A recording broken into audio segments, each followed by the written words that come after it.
Disclaimer, disclaimer, read all about it.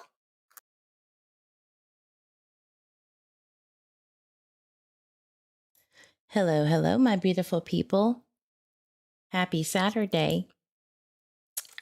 Yesterday was my birthday, and I didn't get to spend it the way that I preferred or wanted to. So today, we're going to pretend that it's my birthday. So thank you guys for the birthday wishes. I appreciate that. And after this live, which it might be a long one, so get your snacks and your drinks and your blankets or whatever you prefer. Um, but I'm going to spend the rest of the evening enjoying my birthday with my beautiful family. Hey, Mr. Eve, good to see you. My ride or die.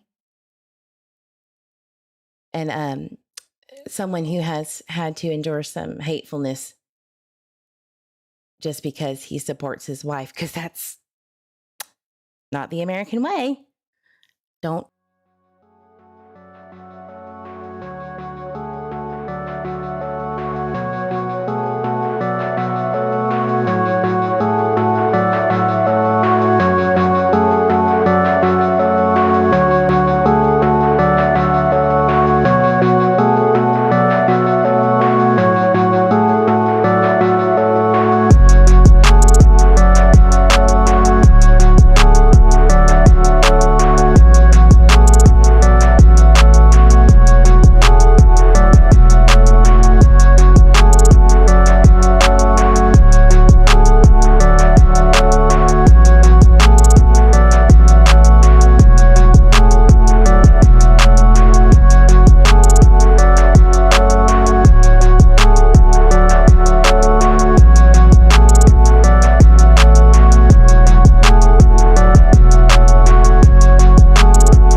Of creators who do questionable things and believe them and take their word for it. So going forward, I will be calling him Michael.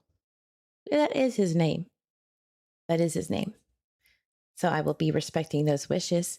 If anybody didn't get to see the Deets on the Streets live, I'm going to be playing a few things from it and referencing some of the hateful chat from Purple Phoenix from the live. Eve is attacking the family again. I don't know why she spelled attacking with 3 T's. I guess there's some kind of symbolism there. If you know, let me know. I don't know. It's very interesting. And then we're going to actually talk about some of the things as to why the hate train has come for me and my family. Extra T is for dramatic effect. I see.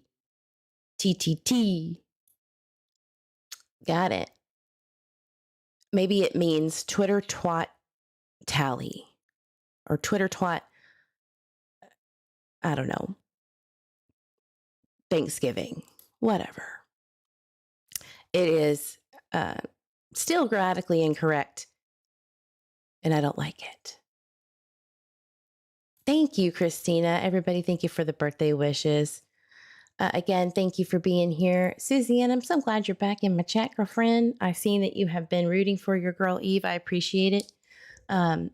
Susanna was a mod from back in the Summer Wells days, and things went wild up on those streets. So she actually was with me during the first initial stages, as well as One Life to Live, my other mod. And so she kind of knows the situation. Teeter totter tweakers. Yeah, that's it. Jackpot, bingo, Yahtzee.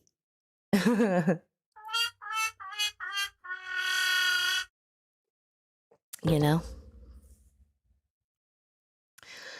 Also, for those who don't know, I am not a psychic. I don't know where that came from.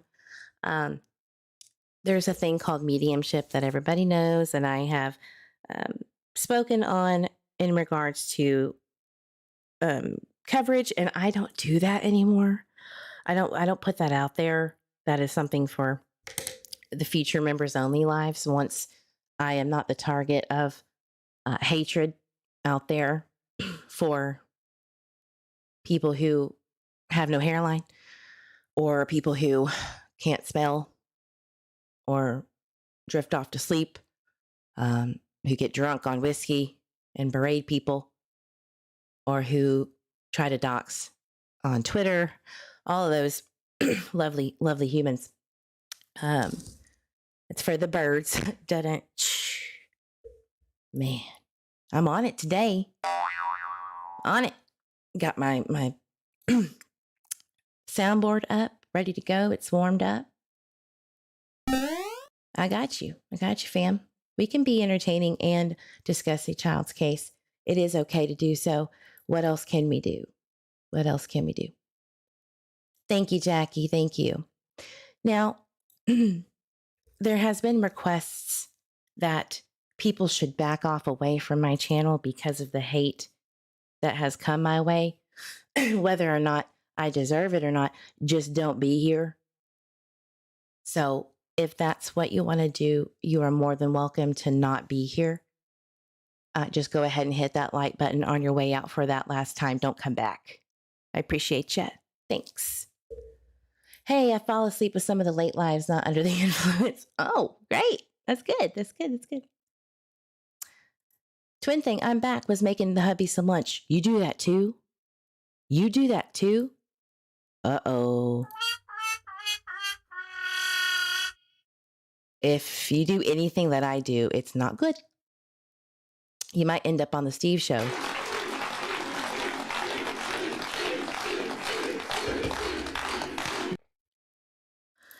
Okay, moving on from that. So the latest and greatest is that we were going over the timelines, just starting from scratch because we have all of this new information, right? And a lot of people either are new here or they don't have the full potato, if you will, the full tater tot of what's going on from the beginning and to where we are now. So I decided to let's just start from the jump. You will see the Twitter spaces being released. There are some missing ones. For instance, the December 18th, 2021, that Deets from the Streets was talking about last night on the 6-hour live she did about basically the parents being bashed by creators, which I feel like the consensus is that there may have been things said or done in the past that were not that were frowned upon for sure. You know, when you come into a case seeing people in shambles, people that loved Michael Vaughan, who have not necessarily been officially cleared, but in the police, one of the detectives' own words, not a person of interest since 2 months after Michael went missing, and still received a lot of hate, having to move, having to do a lot of things to adjust her life. And then also getting attacked directly. And then obviously you're seeing what's happening to me now. It is a very stressful time. And sometimes your emotions get the best of you. And I don't believe that just because of a situation that's a tragic situation is happening, that you get to harm other people or threaten other people or do these things to anyone else. Matter of fact, I would assume that I would want my child to still see the best in me somewhere, wherever he is. So that's my mindset. I could be wrong. That's just me. And that's not bashing anyone or anyone's character. That's just that's where I'm coming from. So I want to say that I'm going to have to, every time that I play something that might not be favorable to a parent or someone around the family that would see it as quote unquote bashing and the creators that back them. And that's fine. That's fine. I'm going to play or say, this is not bashing, this is for historical value, meaning that this is being said from whoever it is that is saying it. This is not my opinion on it. This is what is being said, and then speculating or proving when that's changed and all of that. And why do I do that? You know, it's because, very simply, it is because everything in this case that has happened, because we don't have a lot from law enforcement, is relevant. It hasn't been cleared up. It hasn't been established. Everything that anyone has said about a timeline in this case, whether it be a suspect, whether it be people around the parents or the family, whether it be the parents themselves, it has not been rectified in any way, shape, or form. And it is important to go, okay, well, if Stacy Wondra is saying that he was here at this time, which it's changed just as much as it has changed in the beginning with the parents, because they don't know exactly when or what or how that day happened, right? That's where what makes the most sense, what can we deduce from what has been said on both sides? That is not bashing. That is not bashing. That is not bashing. That is not bashing. That is not attacking. That is not disparaging. That is not coming after a single person, except for the statement made and if it makes sense. That is still not attacking. That is still not bashing. That is still not bashing. Have we established that? I hope so. I'm sorry I'm new here and I've only got to watch a few videos. So because you are going over all information to try to see if it's correct, you're bashing the parents so confused. Yeah, that's the consensus, is that because I'm going over everything. And we'll listen, we will get into it at the end of the live, what the live from Deets on the Streets covered. Like, I'm giving you examples of what they're saying I'm doing, and it was ridiculous. For sure, it's ridiculous that this has to be said over and over. Yeah, I know. But I want to make sure that I put that out there habitually, so that if or when they try to review the lives that I do. By the way, I only consent to using my lives if I tell you that it's okay. And it is on a creator to creator basis. Okay.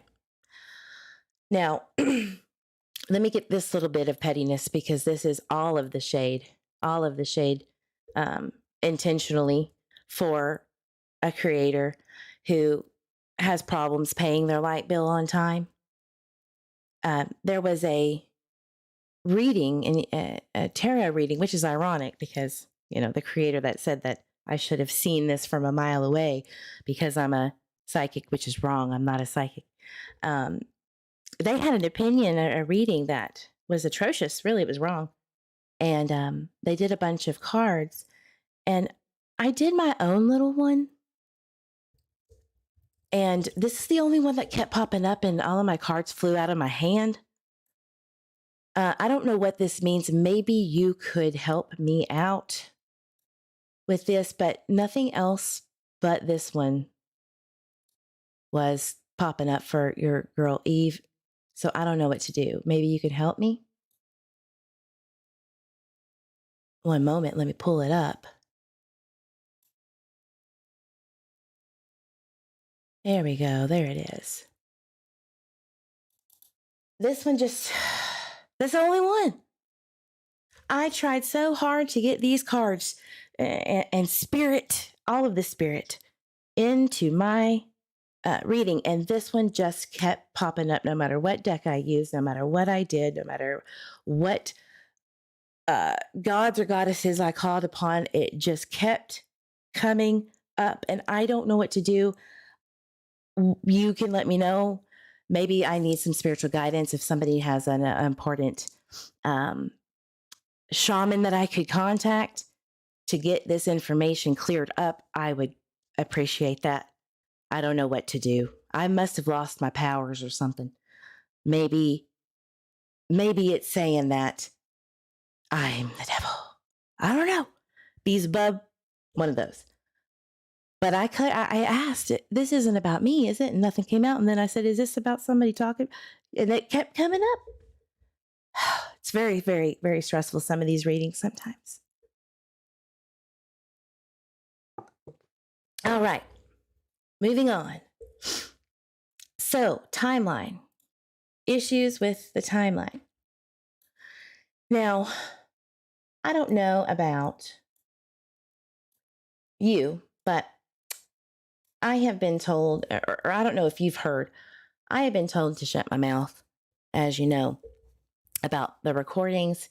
And a lot of people are saying, Eve, were you the one recording? Because I get a lot of hate about me recording Brandy Neal, and I didn't. So I feel like, unfortunately, because Michael's case has been put in the forefront due to Stacey Wondra coming out and doing interviews with multiple creators, and the money situation being the motive for who's doing what right and wrong, I believe that we need to go, unfortunately, I know this sucks, go back to what happened, why that situation, how that situation came about, and the truth of the matter, because the information that you will be hearing from said person or that was obtained from said person will be played on a March 7th and 8th spaces that I am obtaining. Haven't got it yet, but it's on the way. It's on the way. So be patient with me, because that information is crucial for the timeline itself to compare to what we have now.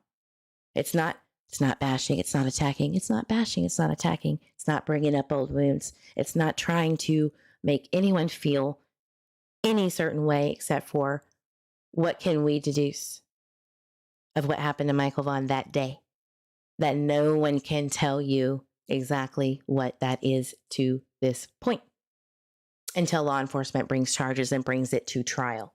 I want to mention something. Cleared persons can become suspect and suspects can become cleared. It only matters when those charges are brought forth to the prosecutor to then be enforced into the court system, to the legal system. Does that make sense? All right. God, glad we cleared that up. Again, as we know it, there are 4 suspects: Stacey Wondra, Sarah Wondra, Brandon Shurtleff, and Adrian Lucian. Chief of Police J.D. Huff stated that they are absolutely still suspects. From an investigative standpoint, it is still an active investigation. Now, can anybody tell me if that means they are in fact guilty of a crime because they are suspects?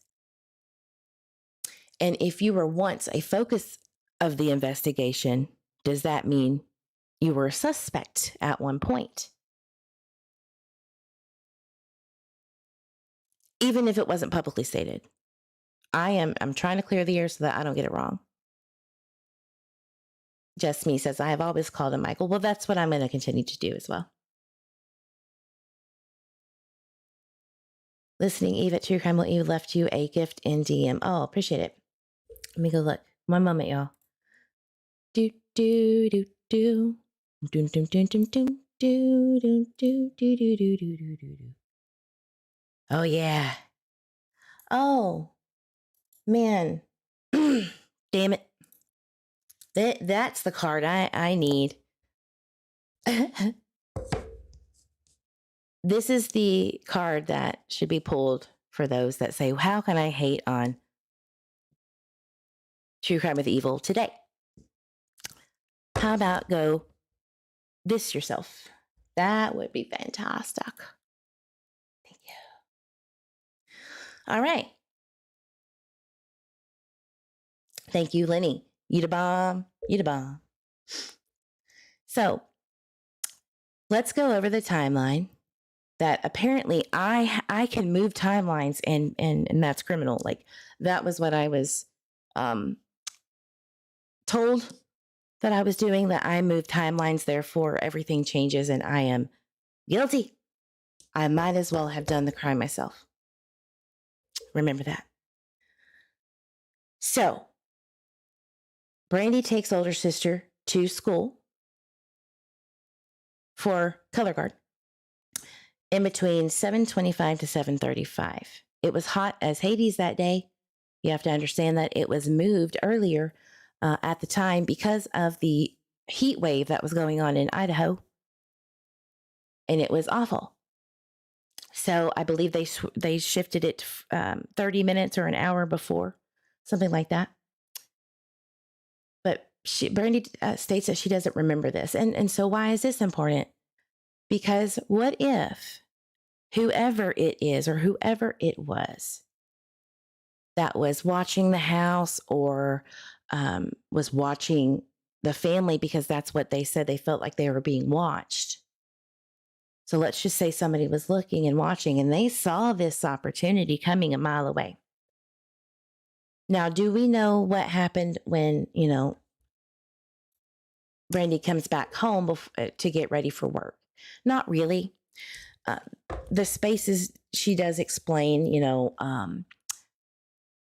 that she left for work at 12 to 12:15, which is in this timeline. But she doesn't remember much of going to and from. She can't remember it. Trauma brain. So I don't know, even if she did say something, what the relevance would be, only for the mere speculative fact, this is not bashing, this is not attacking, this is not bashing, this is not attacking, that something could have happened during that time and she might not have been aware or couldn't remember to be aware. Amnesia. Mm-hmm. She caught the amnesia, Nene. So Sarah and Adrian and Brandon are allegedly in Nampa at 11 a.m. Brandon Shirtlift never specifically states when exactly they left to go to Nampa. And we're going to play that clip really fast so that we can understand that timeline. Again, we're going to go through it with each other because there might be something in the chat that is something worth looking into. And I have a video. Thank you, JLR, for allowing me to use the interview. I appreciate that. Some of the questions that JLR asked Brandon Shirtlift came from me and others. So again, I appreciate that as well for asking those questions. But you know how interviews go. Sometimes they just go in ways that you don't expect. So let me pull that up for you.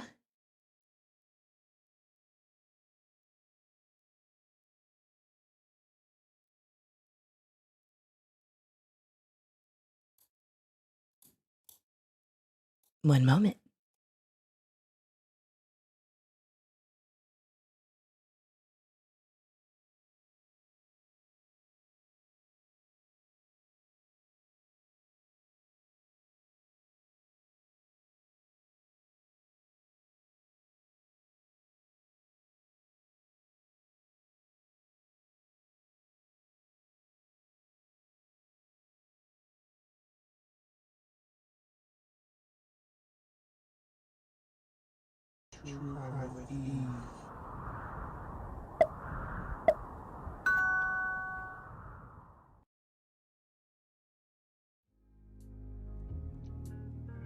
Happy holidays, everyone.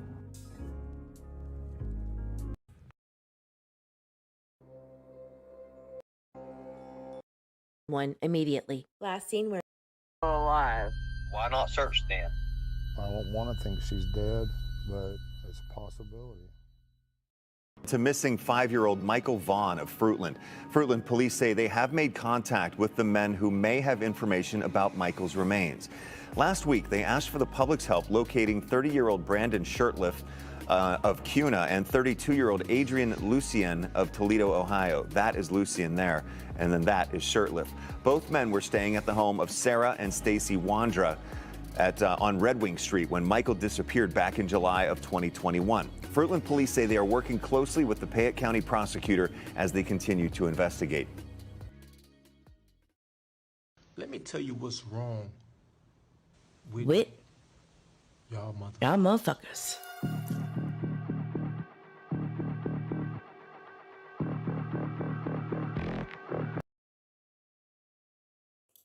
Okay.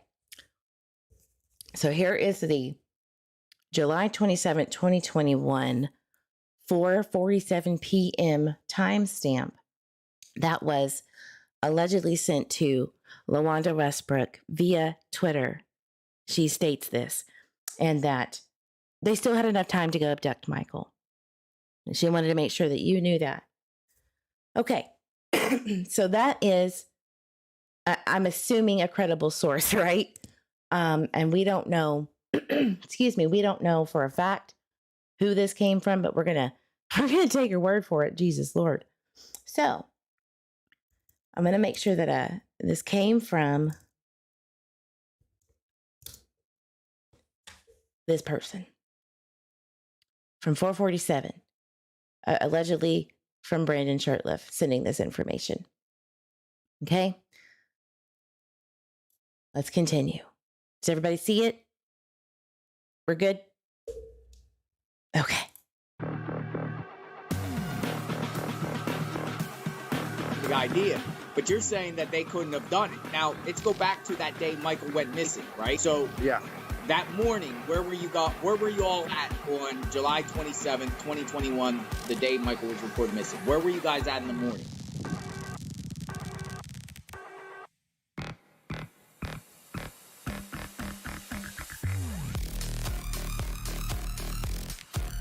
I'm coming to get you. Using JLR's interview with Brandon Shirtliff, we're going to break this down by morning, midday, and evening of his account of events on 7/27/21, the day Michael was taken. Earlier in the day, after we woke up and had breakfast and watched TV and coffee. After we woke up and had breakfast and watched TV and coffee. Okay, pretty straightforward. But what about Stacy? Okay. I hope that you adore this picture. Look at that doggy, the one that allegedly digs in the backyard, dug holes. So that doesn't really give us an exact time of events, right? But what do we know about what Stacy said in the morning? Well, I guess I'm just going to have to go and pull that up. A dear friend went to the... Hold on. Wait a minute, Eve. You're jumping the gun. Let's just go search. See what creator has done some research of the morning. I know that Spirit Seeker Squad has done an excellent job breaking this down. In my opinion, it was a little skewed what was said, but that is just my opinion. Doesn't mean that that's exactly what happened. Let's see what other people have to say. Lauren, that's a perfect, you know what? I'm going to use Lauren's. I'm not even going to use mine because people say that I led Stacy Wondra into whatever it is, a timeline. I was just asking him to confirm it or not, but because of bias sake, we're not going to use mine. We're going to use Lauren, the middleman, laissez-faire with everybody else. This is where we're going to go. About you, about your yard, about you were not around for this because you were in jail. I think I should be saying Michael, 5-year-old Michael. You have not been charged in Michael's disappearance. Michael has not been found. And really, this is kind of where the case sort of left. It was about December 2022, where the case kind of fizzled from the media, but nothing of, end quote, the neighbor's house. When asked later to show police where the boy was buried, according to the affidavit, she told police of a spot near the entry of Alcohol syndrome. He wasn't there, which is why they didn't. herself when she would abuse you. Okay.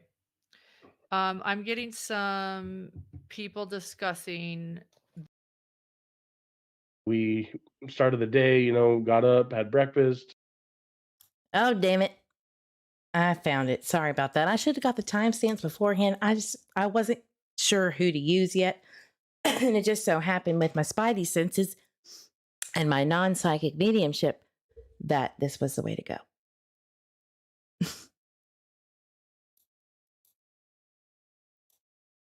Wanted to go to Oahe Reservoir, which is probably about an hour, I would say, 45 minutes. And then Ellie, feel free to pipe in anytime you have a question. Thank you for helping me here tonight. Thank you. Yeah, thanks for being here. All right. So July 26th,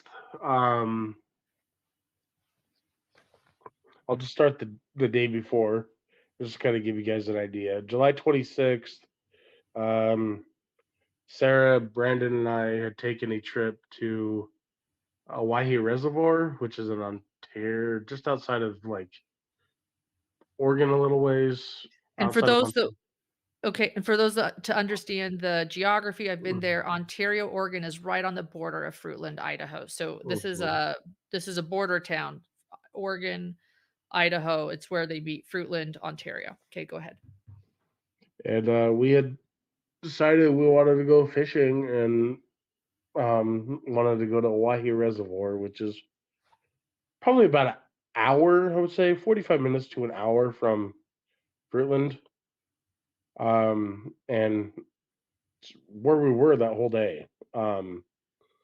Just to kind of let everybody know. Man, it's like the Gons came down and said, I'm going to direct you, Eve, because you suck at staying on topic. Thank you. So this is exactly what is about to be played in my video. So again, in the morning, had some breakfast, coffee, may or may not have had a TV to watch on. We are not sure, because Sarah Wondra had religious experiences where things were the devil and had to get out. That is just how we all see it. So let me play that clip from Stacey Wandra's TikTok of them on their way in the morning to go to the Oahe Reservoir, to go fishing where they were at all day, per Stacey's words. Now, a friend of mine who once was close to at least the family of Michael Vaughan, or the parents in some way or another, up until the day before Michael's disappearance, they went and got this footage because they wanted to. They noticed it, they saw it, they weren't sure, but they wanted to go see for themselves if the terrain was where she thought it was. And it took months and months of thinking and sleuthing to try to figure out where this was. Even the old group of mine, I'm going to be respectful and call them the old group. The old group that is no longer. We're trying to figure this out as well. Spent many a night. But I will tell you that there is a TikTok website where it gives you the data of when a TikTok was uploaded. And you have to do a little bit of digging, if you will, to see what the actual time is because of the 6-hour difference. And what's really interesting about Idaho is that it borders the Pacific and Mountain time changes depending on where you are. And sometimes your data will, your location data, from my understanding, or Facebook or app data, that has your location services enabled, depending on where you are, where you start and end, location wise, it can jump that hour back and forth. We have proved that with the boss of Brandy Neal's Facebook post time on Facebook. It will tell you your local time. It will also change depending on web to phone app the different times, right? Because there was a lot of discrepancies. It was saying that 7:20, she posted it here when it was really 8:20 because of that discrepancy itself. It was a big mess on Twitter. Deets from the streets probably will remember that whole ordeal. But I digress. But what about Stacy? A dear friend went to the area that he or she thought could be the same area that was on the TikTok video that Stacy Wondra uploaded the morning of 7/27 at 7:42 a.m., which is about 30 miles away.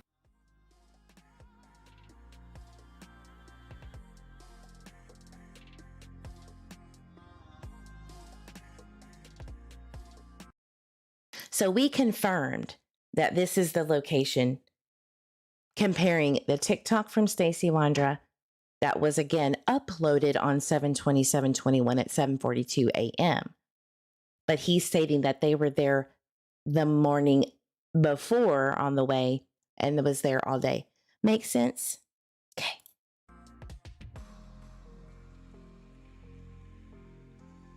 Now, does this mean that Stacy Wondra and or Brandon and Sarah and Adrian were in the car in this area in the morning of 7/27/21?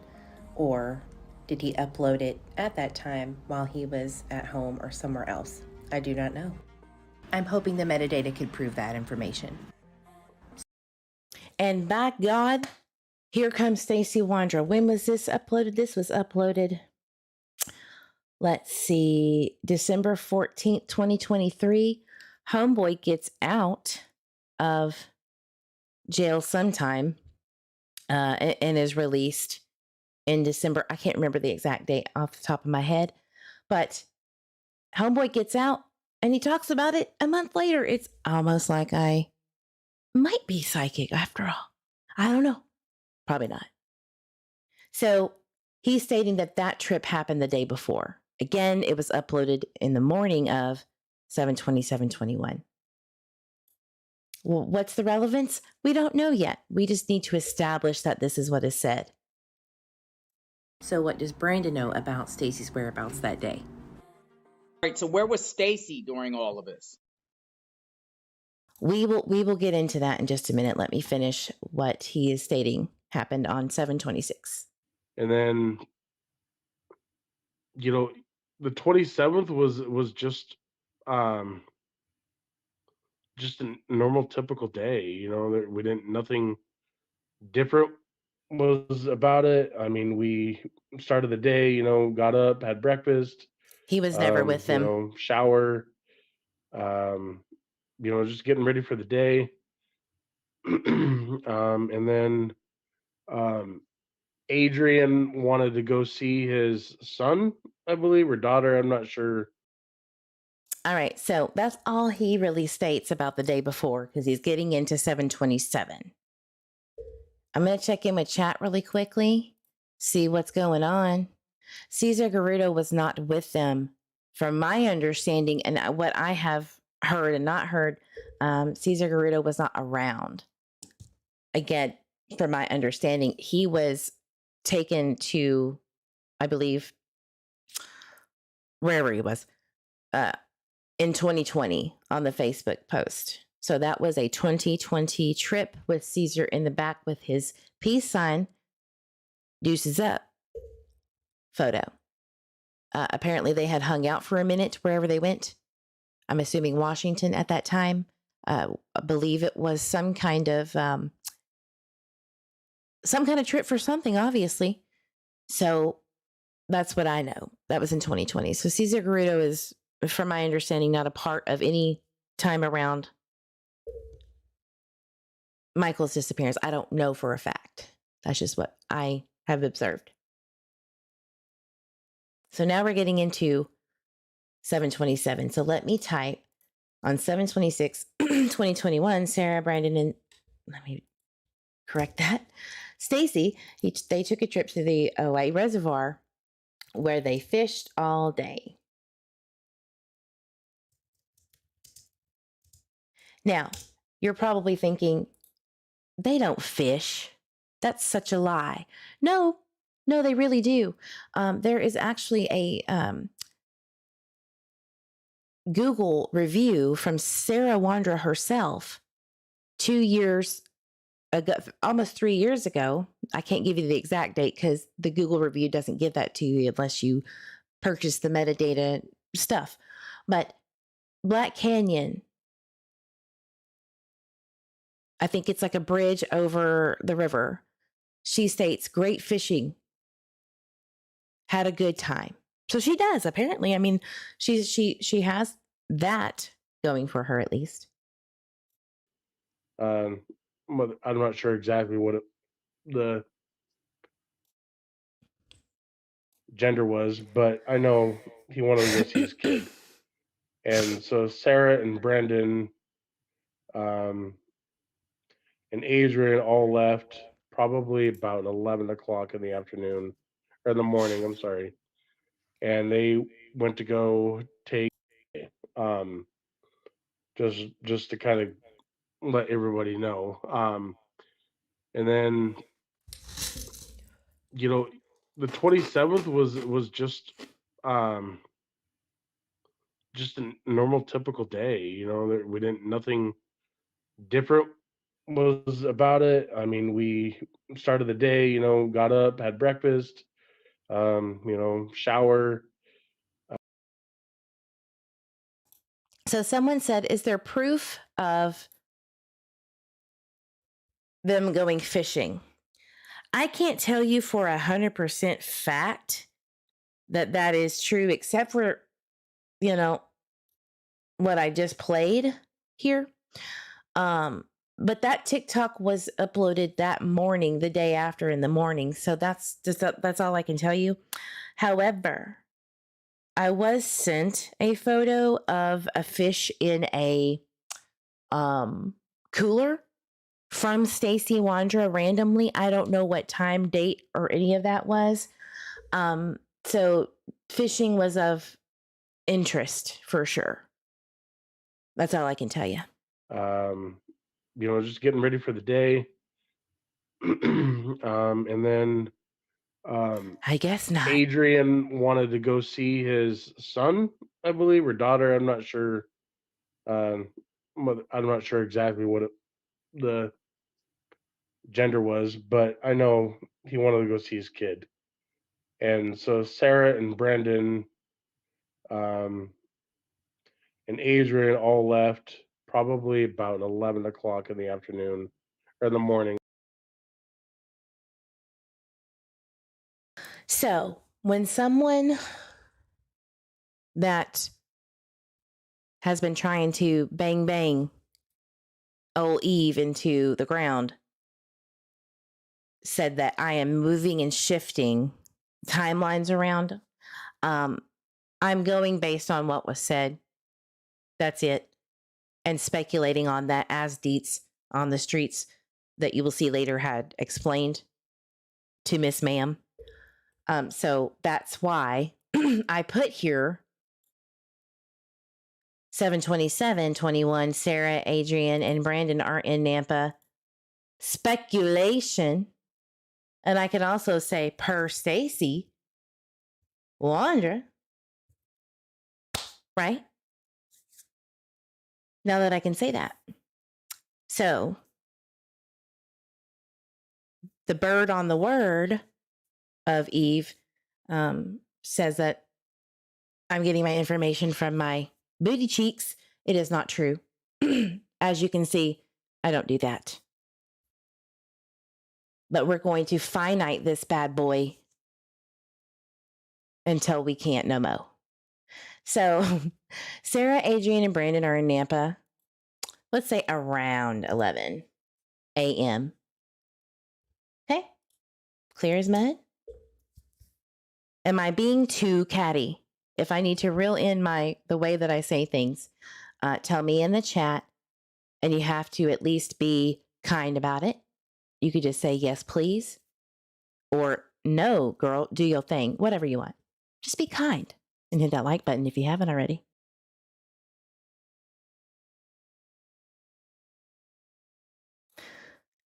So, Sarah, Adrian, and Brandon are in Nampa. Is there anything that anyone can think of or have heard? Because I'm just one person. Be kind, Lenny. Okay, well, perfect. Brandy, again, takes older sister to camp, 7:25 to 7:35. Can't remember nothing about what happened. It's a blur. Understood. Sarah, Adrian, and Brandon are in Nampa around 11 a.m. Speculation and for Stacey Wondra. Allegedly, Sarah calls Stacey at 11 a.m. Stacey at house speculation. This was the for Ontario to Boise taxi run. Remember that? All right. So let's continue. I'm sorry. And they went to go take Adrian to, it's like Nampa or Boise, one of the two. Okay. And they went and met, they went to like Applebee's and Ross, I believe. Mm-hmm. And then Adrian ended up meeting his son or daughter. And then he ended up staying in Boise or Nampa that night. Yum. The whole day he was gone. All right. So the whole day he was gone. Stories have changed. We know this. It's not going to do us any good. Not going to do us any good to run through that mess because how do you know which one is true or not? But this, from my understanding, is the latest professional setting of an interview where people aren't trying to crucify the man, whether it be warranted or not. So let me make a note here. New tab.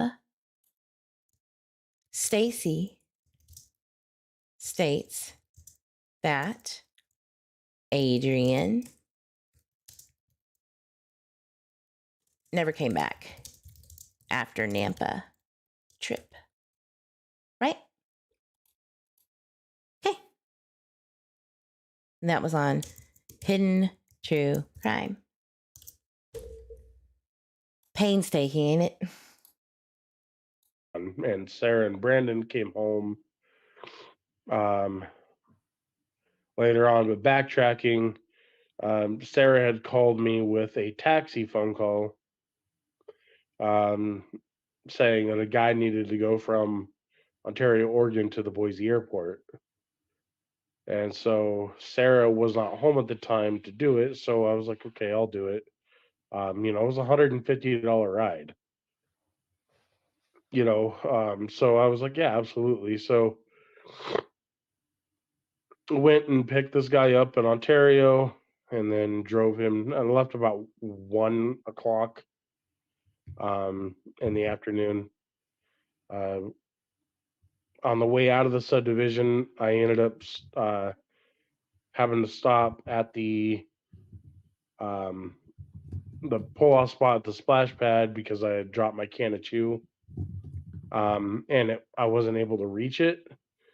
Even trying to reach across the console, I was a pretty decently big guy, and it's not exactly easy for me to reach something. My belly kind of gets in the way, and so ended up having to get out of the car and walked around, opened the door, grabbed my can of chew, walked back around the driver's side, and left.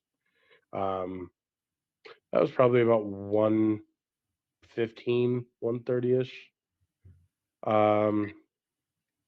Again, my time frame's not verbatim. This is just all speculation. The timestamps I do have, I've already. I haven't sent them to you, but I do have.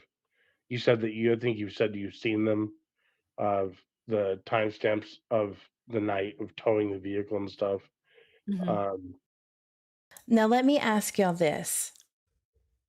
And for the record, I have never, not one time ever, edited something and shown it as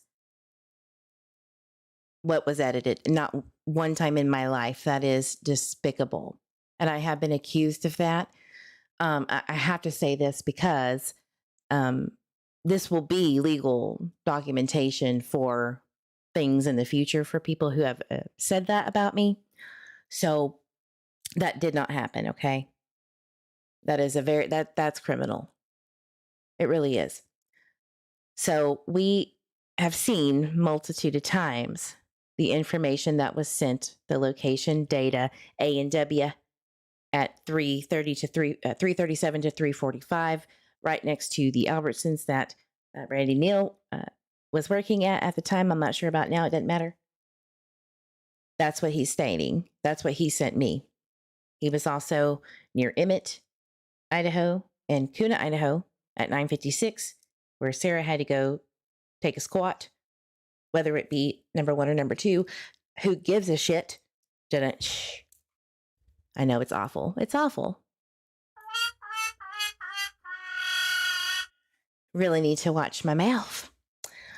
Really do. It just comes out sometimes. All right. So that information has been established as what was sent, whether it be true or not. Okay. Hey, Tracy. I'm always going to call you Chasing. It's really weird when I say Tracy Ann. Is that okay if I just call you Chasing? I have to be very careful about how I call certain anybody a certain name. It changes all the time. So the rules for Eve is very strict around here. So you just let me know.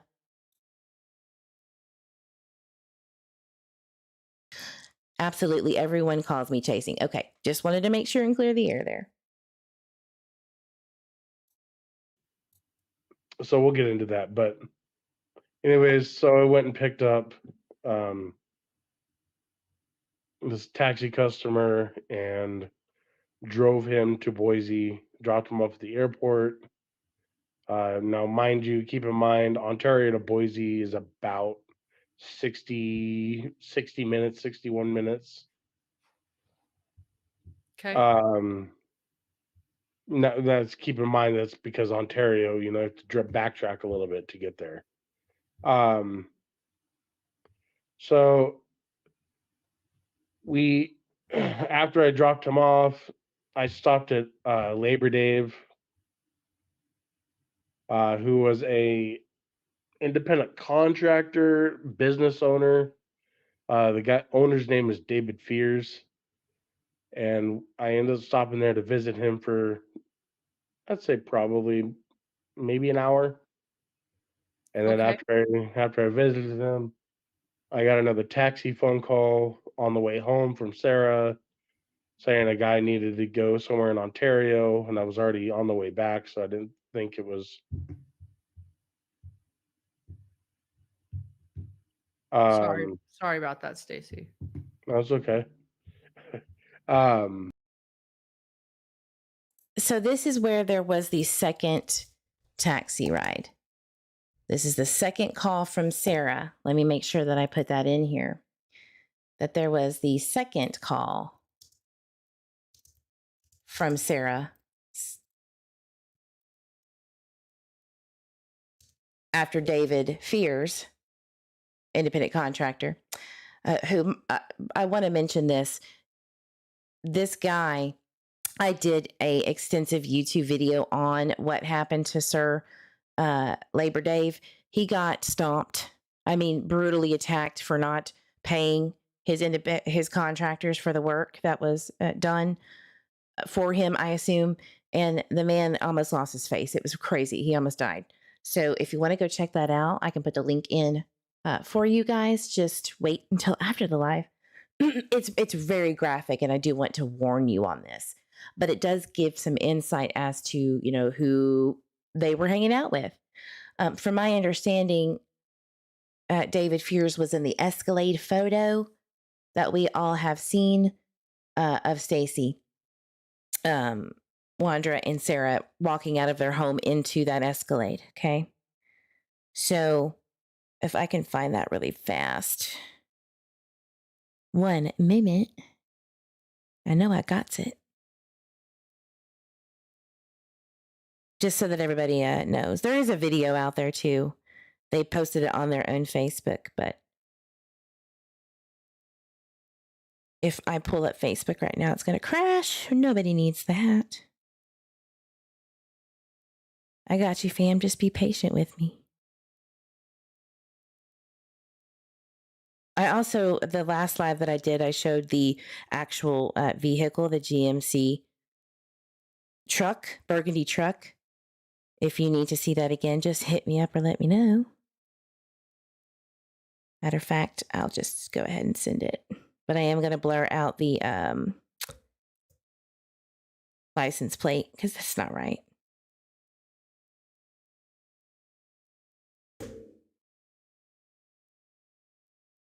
I sleuth on my phone. I don't know about y'all, but I sleuth a lot on my phone. Or look into things, rather.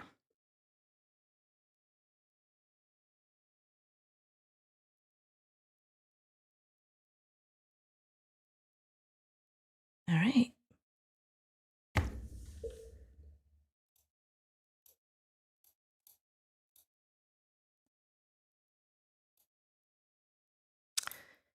Going to show you the GMC burgundy truck. So this is the truck, by the way, that they were in when they needed to put in the power steering fluid that Sarah was driving from 1102 all the way to Kuna and back. This is the truck. I didn't know if anybody had this. From my understanding, at one point in time, this truck was in the custody of Fruitland Police or law enforcement, whichever one that is, whether it be state police, the FBI, I don't know. At one point, he stated that this was in evidence, and he doesn't know if they release it or not. Okay. Perfect. So while that other one is uploading, I'm going to keep playing. We'll get to that later. Don't worry about that. Don't worry about the comments. I'm going to stop pinning comments. You can just share. I was like, am I supposed to answer these at the same time?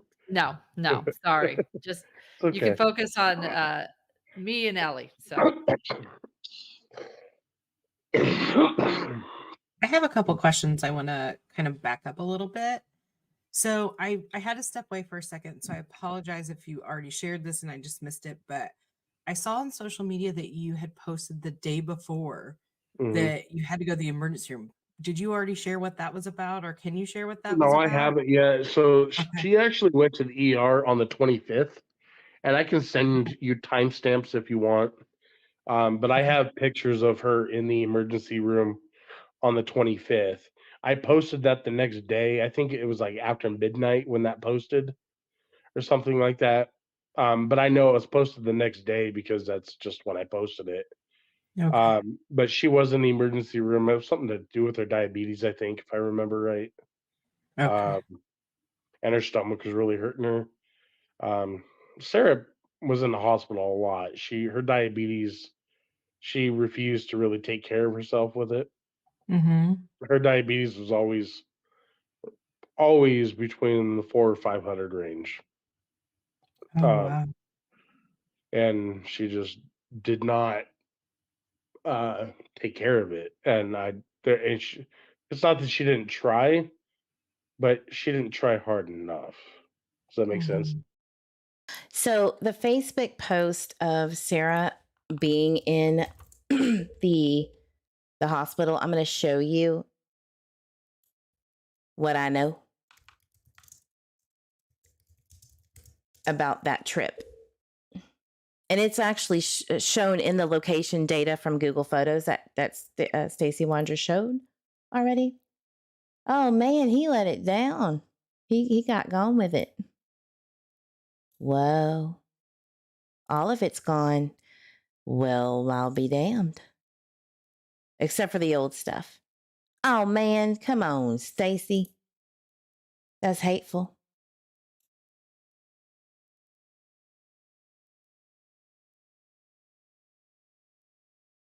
How rude.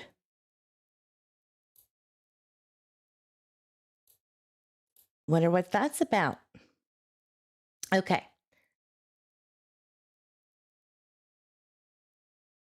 Stacy is out of the hospital. Sarah Ann Wondra, October 7th, 2021. 7 comments. I remember that. I remember that.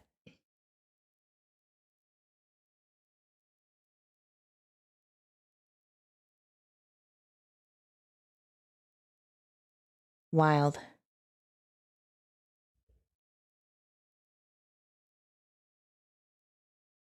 This is new to me. Sorry, guys. 1 second. I'm checking it out. Here is the Sarah's Wash and Dry started a new job July 2021, July 11th at 8 p.m. I've already gone over that. Although people were like, look at this new information that I have found. It's not. I've already covered that long time ago. Sit down. Sit down. All right.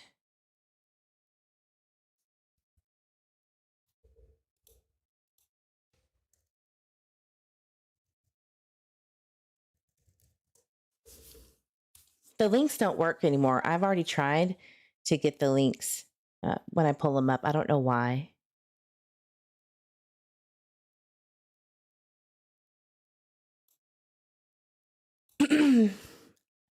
Hey, Mr. Eve. Good to see you. Anyway, it's fine. It was from, I'll put it in the community page. It was 7/25/2021 Mountain Standard Time, which is their time. It was at like almost midnight that they posted, pray for my wife. And then into the wee hours of 7/26, it shows on his location data that was sent to me that's where she was. He pulls it up for us. We all know it. So the 25th, she was in the hospital, the night of the 25th, and then the 26th is when I posted that video. Okay. Or that post on Facebook. Okay. There was a post. Okay. And then, if it's okay, just while we're paused, I also want to go back to the landlord story from Brandon, because I think there was a miscommunication between you, Lauren, and Stacy. Brandon told a story about your landlord at the lube shop. Like, do you have like a lube, like a business? We owned a mechanic or a oil change company in Ontario. Yes. Okay. And then, so I think it was that landlord that maybe there was some sort of. Oh yeah, no. So his daughter, yeah. So it wasn't. I was never disrespectful to his daughter. What happened was there was a miscommunication when I had signed a lease agreement with Art. His name was Arturo Rojas. And he does own that building that Wandra's Lube LLC was housed in. That man that he put out there is a fact. That is a fact. So this right here is July 25th, 2021 at 11:02 p.m. This, by the way, when you hit this edit button, and it's not from the device that you took the photo in, nor the cloud account that you uploaded it from in Google Photos, this cannot be edited, meaning the date. Only the caption is what this can do at that point. You must have either the original device and or the iCloud that it was uploaded from, and it will tell you the details in the location information. See that grayed out little button? It cannot be changed. We've already gone over that. Okay. So this is when she was at the hospital and he posted his post. So that is something that I can now confirm or add to the 7/26 timeline. So 7/25 at 11, we'll just say at 11 p.m. I'm just going to put it like that. if I can type, 11 p.m. before midnight to after 1 a.m. Sarah Wondra was in the hospital.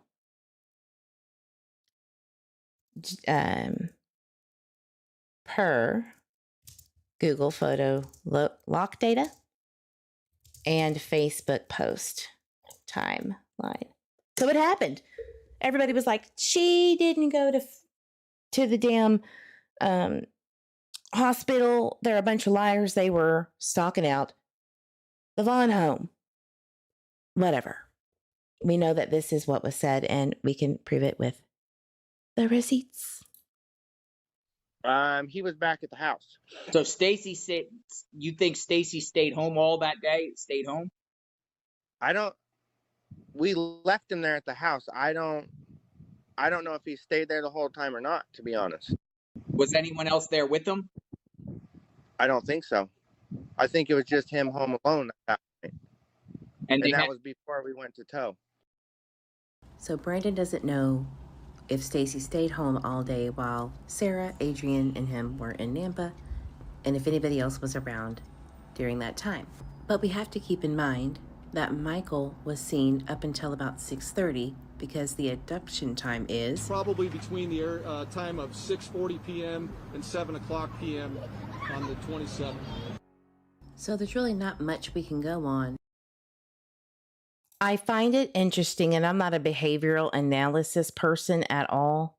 It's the only person that I trust to review stuff like that is Deceptive Detective.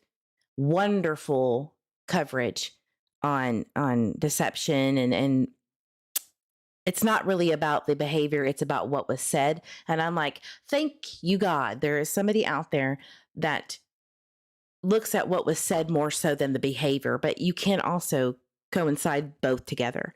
He has done Summer Wells. I have asked to do the Michael Vaughan case. We'll see if he does or not. But I did request it. We'll see. But I thought that it was very interesting, the behavior when this was going on with JD Huff. This is Doug Hart, This is Doug Hart, the FBI agent that you heard on the Kevin Miller radio speaking on Michael's case that Deets on the Streets covered, because she knew exactly what I was talking about. That allegedly wasn't important at all per Bang Bang. This is Cy Armstrong, one of the detectives. Uncle Cy, as the mother states, Michael's mother states. 40 p.m. and 7 o'clock p.m. on the 27th. So there's really not much we can go on, but keep in mind that he was the dispatcher for the Faith Taxi LLC business that they ran. So let's jump into Midday. We went to Applebee's, me and Sarah and one of her other friends that was there visiting for like a week or so because he came in from the airport. He wanted to go visit his family over by Nampa area somewhere, by the Karcher Mall.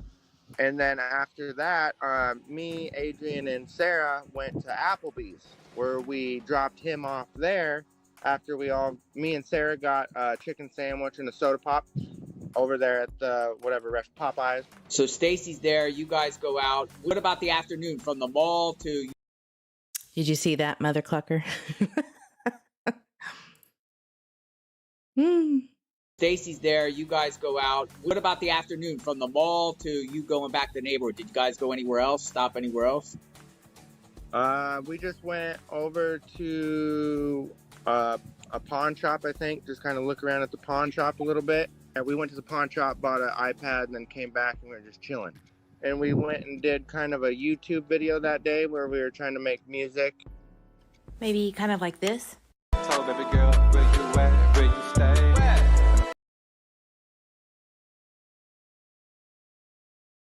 There's your boy Adrian. This guy is a rapper extraordinaire in the Los Angeles area. And he also has a lot of other YouTube videos where he's in rappers' music videos, is what I mean. And so this guy, he be doing things. He's allegedly a voice actor. He's allegedly a jack of all trades. And also, he wants to remind you, let me tell you what's wrong with you motherfuckers. He said that on his TikTok, not me. Don't come at me. I've already played that. Kind of like a car crash scene. Mm-hmm. And we were hanging out with him doing that earlier. So what car were you guys all in? We were in that little 2016 Toyota Corolla. Sarah took me to lunch over at Popeyes, and she was going to buy a sandwich for me, Adrian, and her, but he said, my family's here, I want to see them, so I'm going to go to Applebee's and go over here and have dinner with them, or lunch with them real quick, and then give me a little bit of time to do that, and then you guys come back and get me. Yeah. So we did that, and in the meantime, me and Sarah were bored just kind of driving around the mall, and we didn't know what to do, so I drove back over to my house to get a water bottle and fill it up with water to bring back over to their house because I didn't like their water. Yeah. And then during that time, after that, we came back to the mall and we picked up Adrian, me and Sarah, and then all three of us, Sarah, Adrian, and I, we hopped in the car and we went back to the Fruitland house where they do their taxi business. So this is the big discrepancy that is one for a fact, because Stacy is saying that he never came back to the Fruitland house. He was gone all day and spent the night with his fam somewhere elsewhere, Boise, Nampa, he doesn't know for sure. Brandon is stating that he came back to the house before the tow. And that is a discrepancy. So let me ask, is that the make or break of guilt? Put a 1 in the chat if that means, oh God, that right there is somebody is lying on purpose and that implies guilty knowledge. Put a 1 in the chat if you believe that. Put a 2 in the chat is if we need more or anything outside of that thought process. I would really like to see this.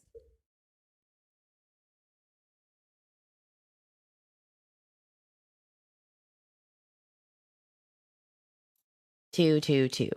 And you think that I'm being snarky? I'm really not. If there is something, okay, Tammy says 1, so I would like for Tammy, if you don't mind, go ahead and hit that like button on your way out, because I feel like this is a troll moment. But if you feel so inclined to let us know why that implies guilt in any way, shape, or form, please let me know so that we can discuss it, because I have literally heard this being said on multiple channels that this is what is going to take them down, specifically Brandon and Adrian. So I would really like an explanation. Calm down, beaches. It sounds like he was talking about someone else. Go back and listen. He says we dropped him off at 3 and then went off somewhere else. Okay. And we picked up Adrian, me and Sarah, and then all three of us, Sarah, Adrian, and I, we hopped in the car and we went back to the Fruitland house where they do their taxi business. Back to the mall and we picked up Adrian, me and Sarah, and then all three of us, Sarah, Adrian, and I, we hopped in the car and we went back to the Fruitland house where they do their taxi business. I think that's pretty clear as day that he is implying or stating that they all went back to that house. Now, hold on. Wait a minute. Let's think about this. Using our handy dandy notebook. Right? So 4:47, Adrian at Applebee's, right? I'm making a new notebook, handy dandy note pad. 4:47 p.m. Adrian at Applebee's. Sarah and Brandon pick Adrian up, allegedly, after this, and head back to Fruitland House. Now, we need to understand and know exactly when they returned, which I don't believe we have that. But it would be great if we knew when Stacy Wondra got back into the neighborhood at 1102 Red Wing, because maybe Stacy did not see Adrian at the home because he wasn't there. And Adrian, if in fact he did go back to 1102 Red Wing with Sarah and Brandon on the way back from Nampa, maybe he got gone and left before he got back. Does that make sense? So maybe there's that window of time. So if Adrian came back, how long did he stay? When did he leave? All right. Lots of stuff. All right, now let's jump into the evening time, which is the most crucial time. I spent the night there because we came in towing my car from my mom's to their house. And we came back over there, and then right as soon as we were getting the car back to the neighborhood, the whole neighborhood was on high alert looking for the little boy, Michael Vaughan, and they said he went missing right that day earlier, right before we came in with the car we were towing. So what time was the neighborhood alerted? I am drinking my water. I'm actually crunching my water because of anemia, right? If I drink too much water too quickly, I will pass away, or it makes me feel like it. I'm doing my best, but thank you, guidance. Multiple agencies went door to door yesterday. They talked to neighbors, they searched fields, searched yards, and all in hopes of finding this little boy. Neighbors say they learned about the 5-year-old's disappearance around 7:30 on Tuesday night. Neighbors say they learned about the 5-year-old's disappearance around 7:30 on Tuesday night. Neighbors say they learned about the 5-year-old's disappearance around 7:30 on Tuesday night.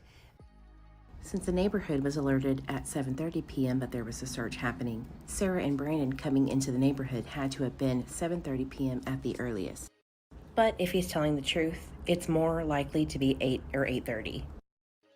And then right as soon as that happened, I went out and tried to look for the kid with Sarah. We got in her little Toyota car and drove to the gas station and drove around after we got out of the pickup, and then tried to look in the field to see if he went down by the river or if he could be out just wandering lost. And, you know, that's what hit my mind first. And then from there, it was me and Sarah. We went to the gas station, got some milk, and then.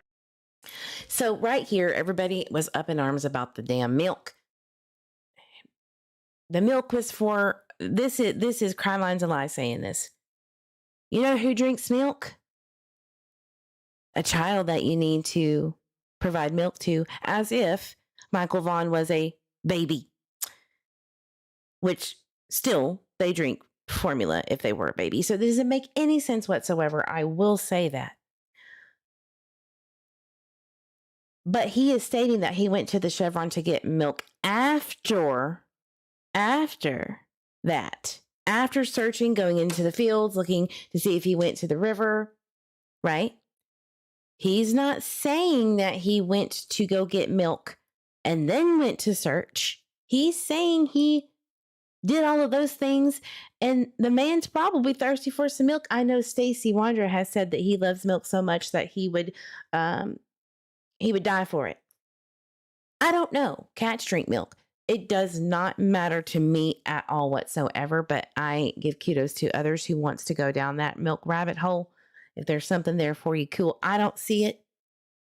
But what I am going to say is that wouldn't CCTV footage see this on camera at the Chevron, who has 3 cameras?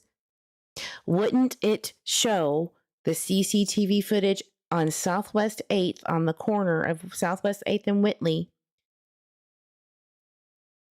Also, Brandy, on a December 19th Spaces, I believe, or December 19th Spaces, she states, or maybe it was March 7th, I apologize.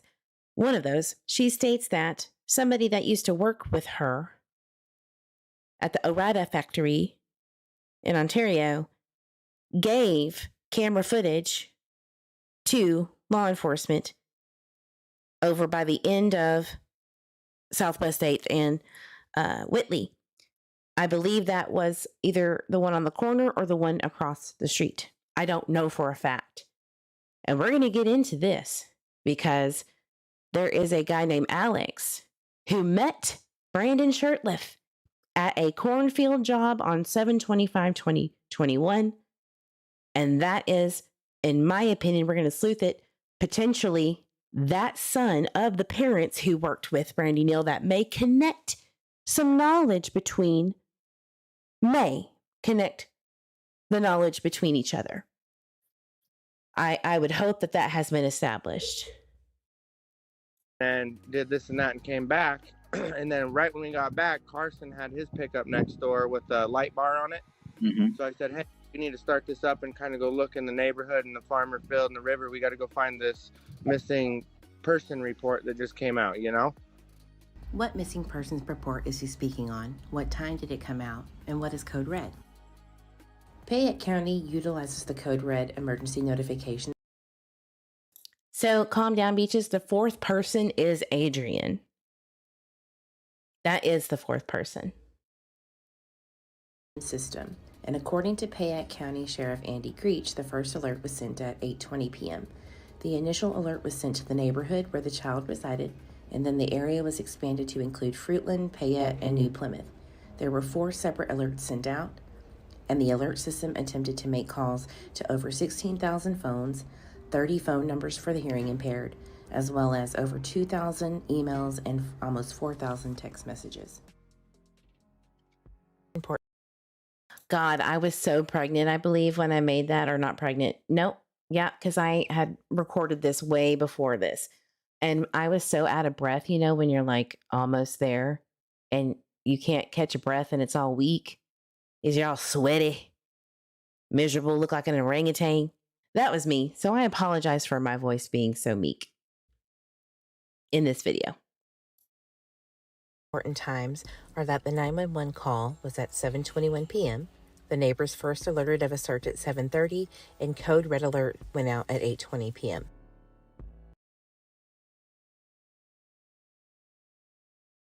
All right. So we know neighbors first alerted of a search at 7:30 p.m.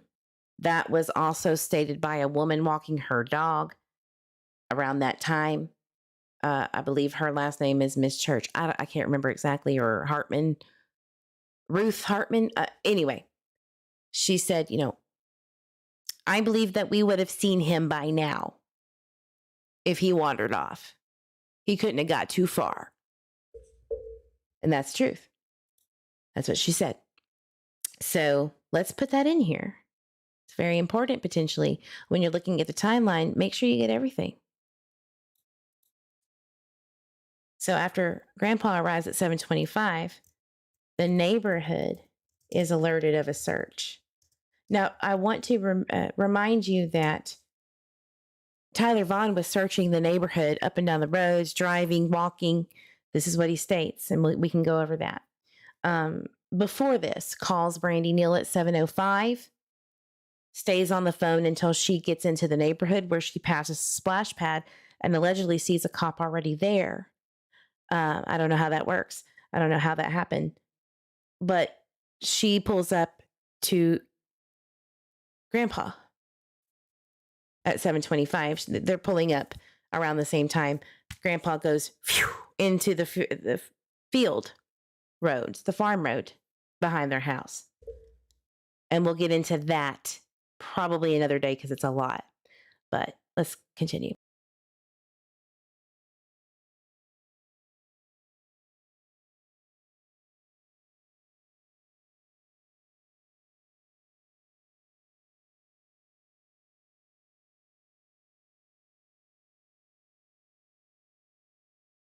Now at 8:20 p.m. Lana. There we go. There's Lana Westbrook's tweet. So the reason why 8:20 code red alert is important is because, as we heard just before that, Brandon states that he got the alert as he was going into the neighborhood with the tow. So that could be a misunderstanding on his part. He could have got it later, earlier. I don't know. But because he said he was getting that alert as they were going in, and a neighbor had stopped and said, do you know about this missing kid? Have you seen him anywhere? Meaning Michael Vaughan. it was the neighbor catty corner to them, which has been, in my opinion, in my research, someone to keep in the back of the mind. All right, but we're not going to get there today. So that's why I'm putting the 8:20 alert. Maybe that's true. He's remembering it correctly, and that's when they came into the neighborhood. I doubt it, due to the fact that Stacey Wondra is showing the location data of 9:56. But what I'm saying is, if he is being honest, speculation only, it would have been 8:20 or 8:30, like earliest of coming into the neighborhood, like the earliest. And wouldn't they have had that on CCTV footage, right? Anna Westbrook has confirmed that Adrian was at the Applebee's at 4:47 p.m. Let's look at the time that it takes to get from Applebee's to Red Wing Street in Fruitland. The maps show that it takes about 35 to 45 minutes. So we'll just go in the middle and say 40 minutes. So let's just say they all leave at 5 p.m. and they arrive at 5:40. There's a 1 hour and 20 minute to the abduction time of 6:40 to 7. So what was going on between the 1 hour to 1 hour and 20 minute timeline? While you're coming back, that's when you noticed everyone searching for Michael. Yes, sir. Yeah, I remember going to the gas station. We were probably at the gas station filling up like right at 7. Right at 7. What gas station? There's the Chevron right there just up from their house. Yeah. So the trip from 1102 Red Wing to Chevron to Kuna and then back to the 1102 Red Wing house takes about 2 hours and 15 minutes. So where you were seeing people out there looking for Michael, or you were seeing police? I was just seeing police cars cruising around, and I was seeing a lot of like the neighbors going out in their cars cruising around, and just like the whole subdivision from the left side to the right side. They were all just out, everybody walking around and looking, and flashlights. So the full-blown search, the actual full-blown search where people are out and about happened around after 8:30, like I stated. Like 8:30 on, the shit was wild, okay? And that is in, Facebook posts that we can get into on another live. And we will, because we're going to scrutinize every single one of these little lines here to its finality that I can do. Okay, because why not? Until charges are brought forth, what else can we do? Maybe there's some gold little gem somewhere. But there was a lot of people searching at that point. So what I'm trying to say is that a full-blown search really didn't start until way after the abduction time. So if he is just saying, if he is speaking on the truth, which I don't know, I really don't, they wouldn't have gotten back until way later. And 8:30 is just being generous because I'm giving him the benefit of a doubt. It doesn't make any sense. This timeline shit does not make any sense. Could the abduction time be different? It could. Law enforcement can definitely lie to the public about certain details due to an investigative tactic or standpoint so that they don't give information out to potential suspects to try to do the manipulative tactic and try to form their own timeline. Chris McDonough has stated it many times. Why do people go online and talk in circles when they don't have a timeline? So that other people could do it for them, right? But geodata is geodata. Evidence is evidence. If you don't have that to charge somebody, they're not going to be arrested anyway. And if they are, based on a grand jury indictment, which grand juries can indict ham sandwiches, sincerely mean that, then what are you going to do when it's a problem to convict someone that actually did it? So you have to have more anyway, right? So I don't think that speculating on a timeline is going to help anybody get away with some crime. Not talking about it will. Search and rescue was there, police, everything. But how did you know they were looking for Michael? Because so when we were pulling into the subdivision, Sarah was driving the pickup, and she stopped and talked to the neighbor that was coming down the road the opposite way. Mm-hmm. And she stopped right there in the middle of the road, and they both opened their doors and they started talking to each other right there.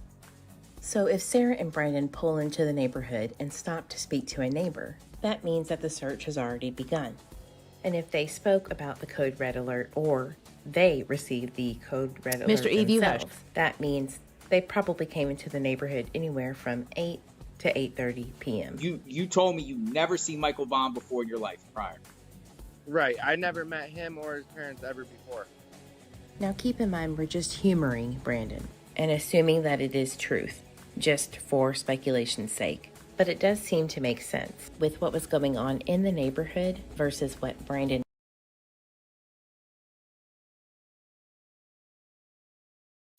You see the truck back there that I showed you? That is the truck. This was in May of 2021. This is the Lexus that they had.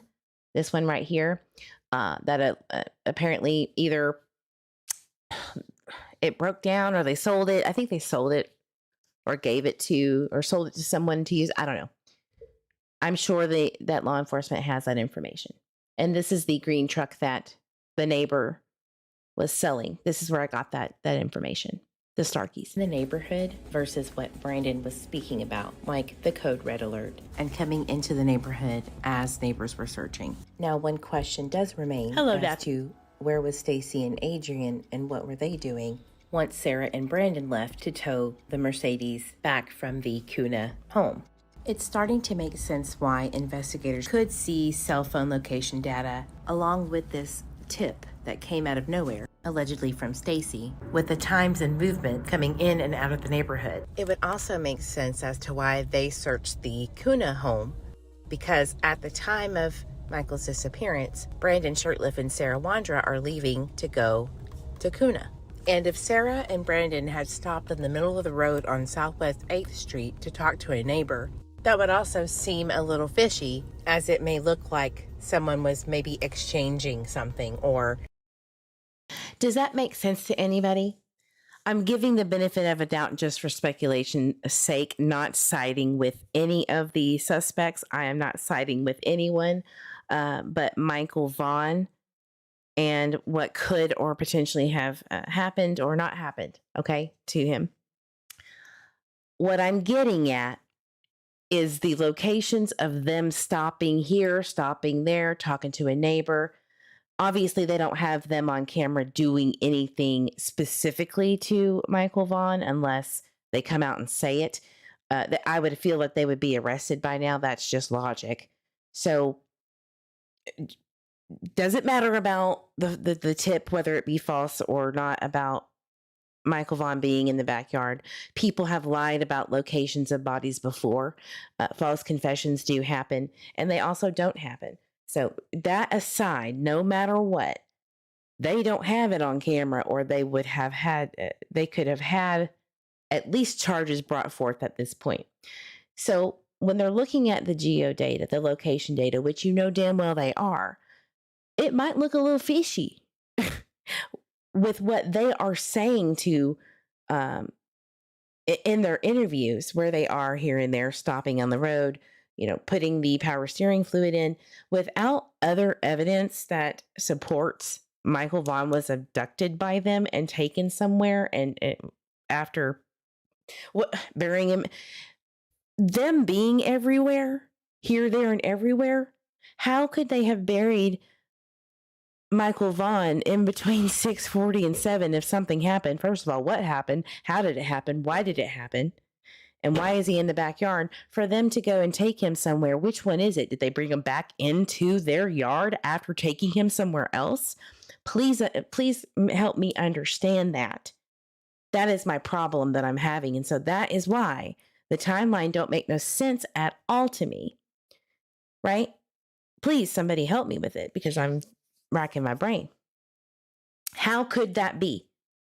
Why does it matter that they were at 6:48 putting power steering fluid in that they allegedly have video footage of. How is that saying that they went away, came back to bury Michael Vaughan if they have CCTV footage of at least their whereabouts? Tell me that. And why is the Nampa trip so important if Tyler Vaughan is stating that Michael was last seen at 6:30 by his own peepers? Does that mean something to anyone? Crime Stories, hi, how are you? Good to see you. I'm going to repeat this. This is not bashing the family. This is not bashing Tyler Vaughan. This is not bashing Brandy Neal. This is not bashing anyone related to Michael Vaughan at all. This is speculation. This is just conjecture. And this is not bashing law enforcement and what they are saying. This is using our freaking brains here. If you stop looking at people as guilty or innocent, things start to open up and make you think. And that's what I want everyone to do, because the locals are what's going to help. People who are directly involved and or locals who saw who is directly involved is going to solve this case or help solve this case. It only takes one person. Sometimes, especially when you're almost into 3 years of a missing child's case, and they have no earthly idea what the absolute truth is. Or you wouldn't need a grand jury to help convict someone, right? Grand jury is, we think, we have a lot of evidence to suggest it. Crime Stories, it says, speculation and theories are good. I like Brandy. We need to look at everything. Right. It's that simple. It's that simple. So that was my point of this video. This part of the video was, it looks really sus if that's what they're saying, that they're stopping when they come back into the neighborhood. They're stopping here. But they already had stopped over here, right? Maybe, just maybe, speculation only. They weren't aware that at that point in time, somebody was in fact looking for Michael Vaughan in between 6:40 and 7, right? And they weren't aware of something going on. Who was all looking for Michael Vaughan at the time? Who was looking for Michael Vaughan in between 6:40 and 7 o'clock? Who all knew about this? Who all knew that he was missing besides Brandy Neal and Tyler Vaughan? Well, actually, Tyler Vaughan was the only one that knew about, to my understanding and knowledge, this is allegedly, he was the only one that knew something was up. And he didn't start looking outside until 7:05. Could it have been earlier, since they do not understand the timeline in its entirety based on trauma brain? This is not bashing the family. This is not attacking. This is not bashing. This is not attacking. Could they have seen something that they weren't understanding at the time or forgot about, or somebody else saw something? Because I'm going to tell you something. How could somebody be looking throughout the neighborhood and being in the back of Cornwall Way and then making it back to the house, then allegedly back to the splash pad to look, and then call 911 at the barrier in Cornwall Way that Tyler Vaughan admits to doing? So maybe timelines are just that skewed. Maybe and it's okay to say that, because it doesn't look like anybody knows exactly what their own damn timelines are, is what I'm saying. And it doesn't imply guilt at all.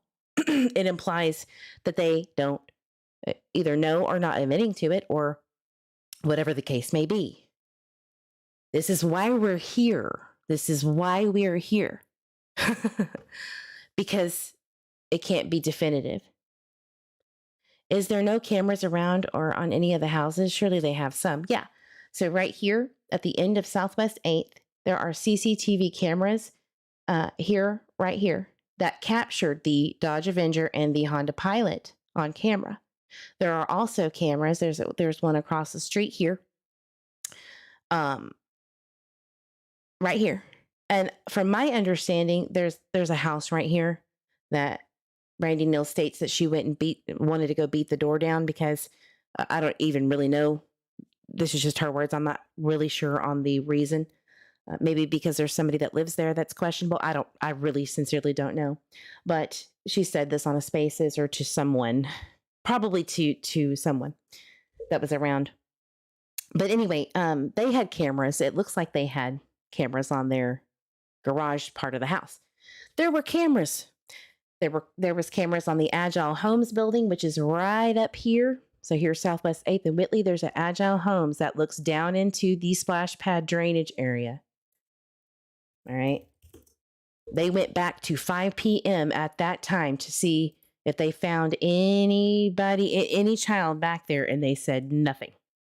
The owner or the manager said, nope, did not see a child back there. But they would have had to have captured Tyler Vaughan because he states that he was back there. The FBI have it allegedly per Brandy Neal. Not bashing the family, not attacking the family, just as repeating what was said.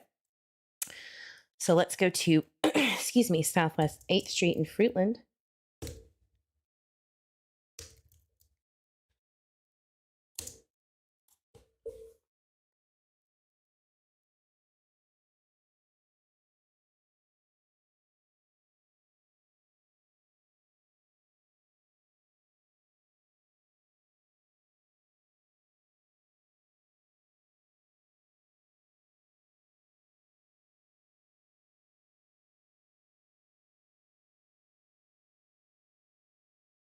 All right.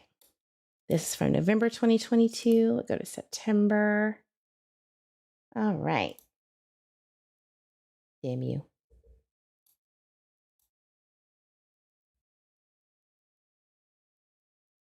Let me just do this. Sorry.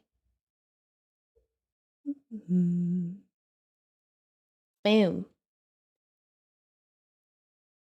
All right. So here's the splash pad.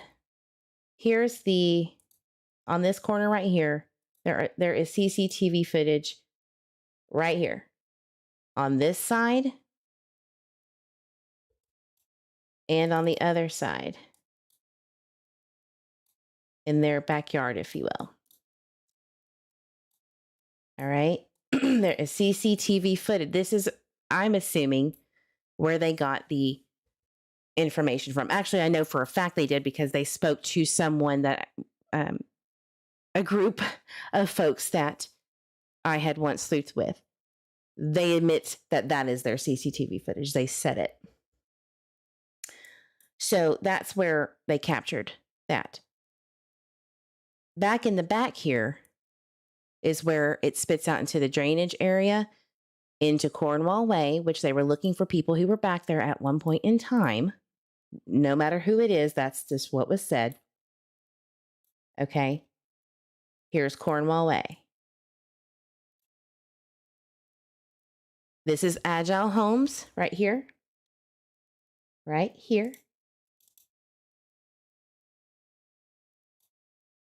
Agile Homes had cameras that looked out into the drainage area behind the splash pad. Okay. And they did not see Michael Vaughan from 5 p.m. onward at the time.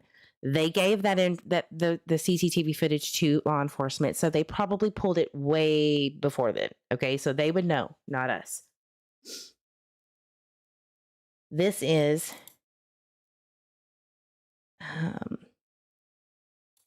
go back.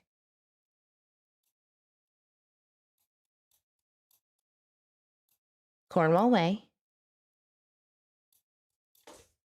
Actually, let me do this. I'm going to show you the barrier that Tyler jumped, where he allegedly called 911. I'm not sure if that's a fact or not. Trauma brain, right?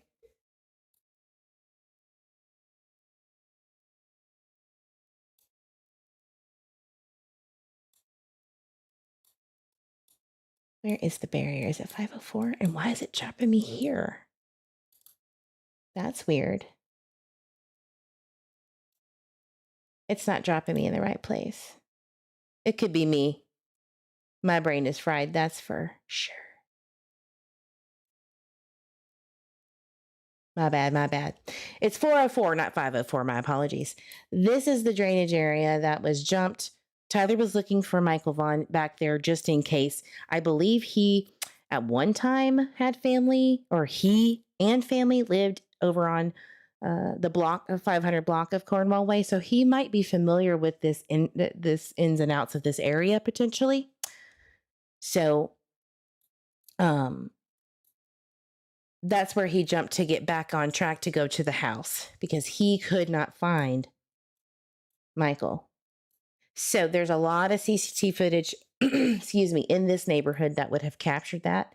And the reason I know that is Neighborhood Watch Facebook groups, Hidden Meadows HOA groups, and Facebook in itself posts from all over. Okay. So what was going on? What time was that, right? And how long did it take to walk and drive and do this and do that?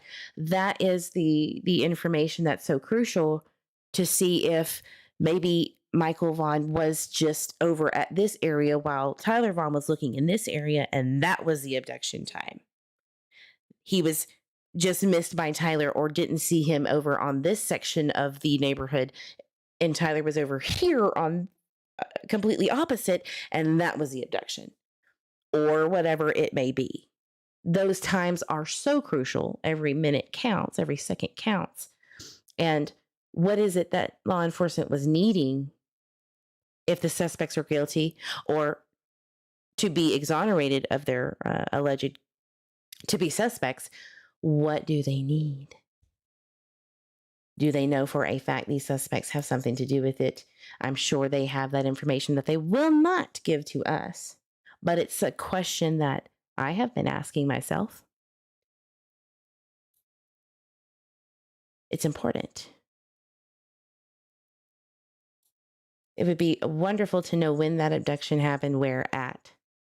Where did his scent travel? We have never heard officially from law enforcement where his scent stopped. It has changed and been covered in different ways over time. So we really don't know. We just don't. But if you're going to name 4 suspects, put them on billboards. They've spoken to them. What does a local that was around at that time that didn't understand or know what they were needing to report to law enforcement? What do they need? Are they being cooperative? Is that suspicious in itself? That's all we can do is speculate on it. Right? My question is, what would be their motive? Correct. Agreed. And I'm not trying to ignore the chat. It's just been, I needed to get and stay on track today. So I apologize if I missed it.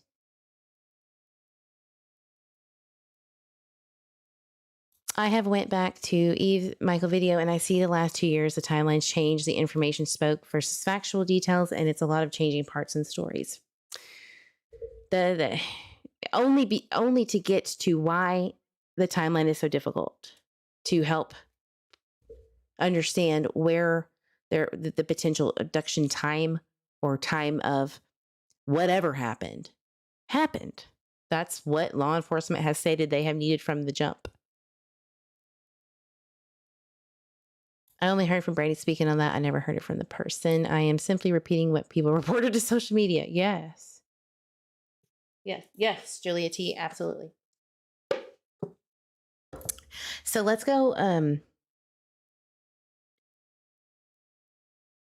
Let's listen a little bit more and see if we can get anything about the timeline, and then we're going to go over deets on the streets, information, and call it a day because it's been a lot. Mm-hmm. And I signed a lease agreement with him for like $500 a month to rent out the shop bay. His daughter had come in of accuracy.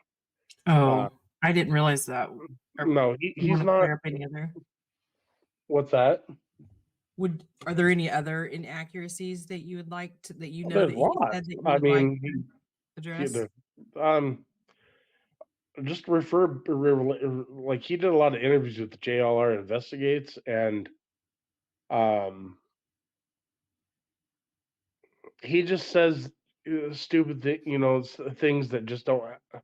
I don't remember verbatim right now, but if you guys listen, I think we've worn that out already. Okay. So again, this is why I believe that the timeline is a little off of abduction time. It could be absolutely correct of 6:40 to 7. It sounds like 6:40 to 7 in itself is a window of time frame based on what they know and going off of that window. So what do we know about 6:40? 6:40 was when the pizza was ordered and placed, right? But was last seen at 6:30 by at least Tyler Vaughan.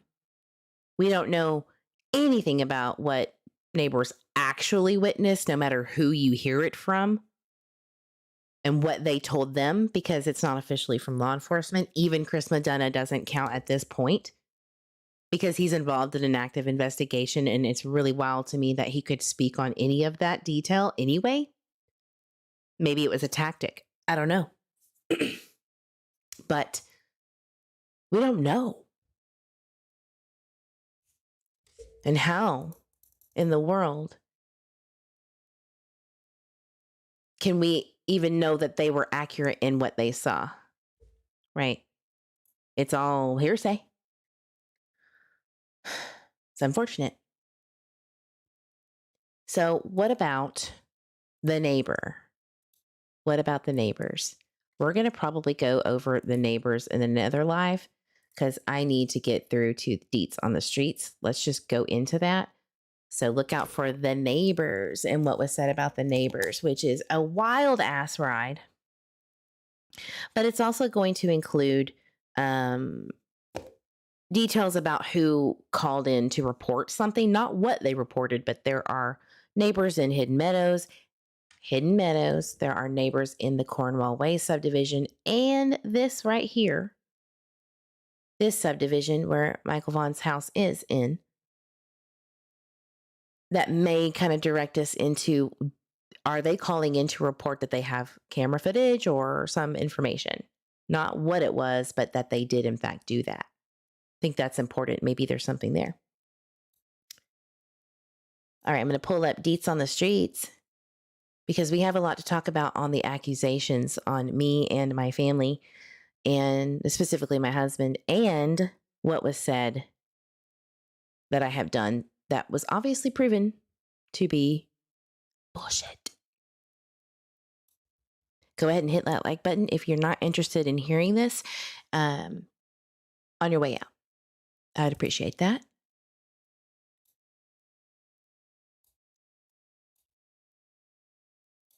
So I go up on panel. Again, this is Deets on the Streets. She is honestly one of the most fair and unbiased that I have seen in a while. She does excellent coverage on multiple different cases, but she was in the into the thick of it with the Twitter Spaces at one point.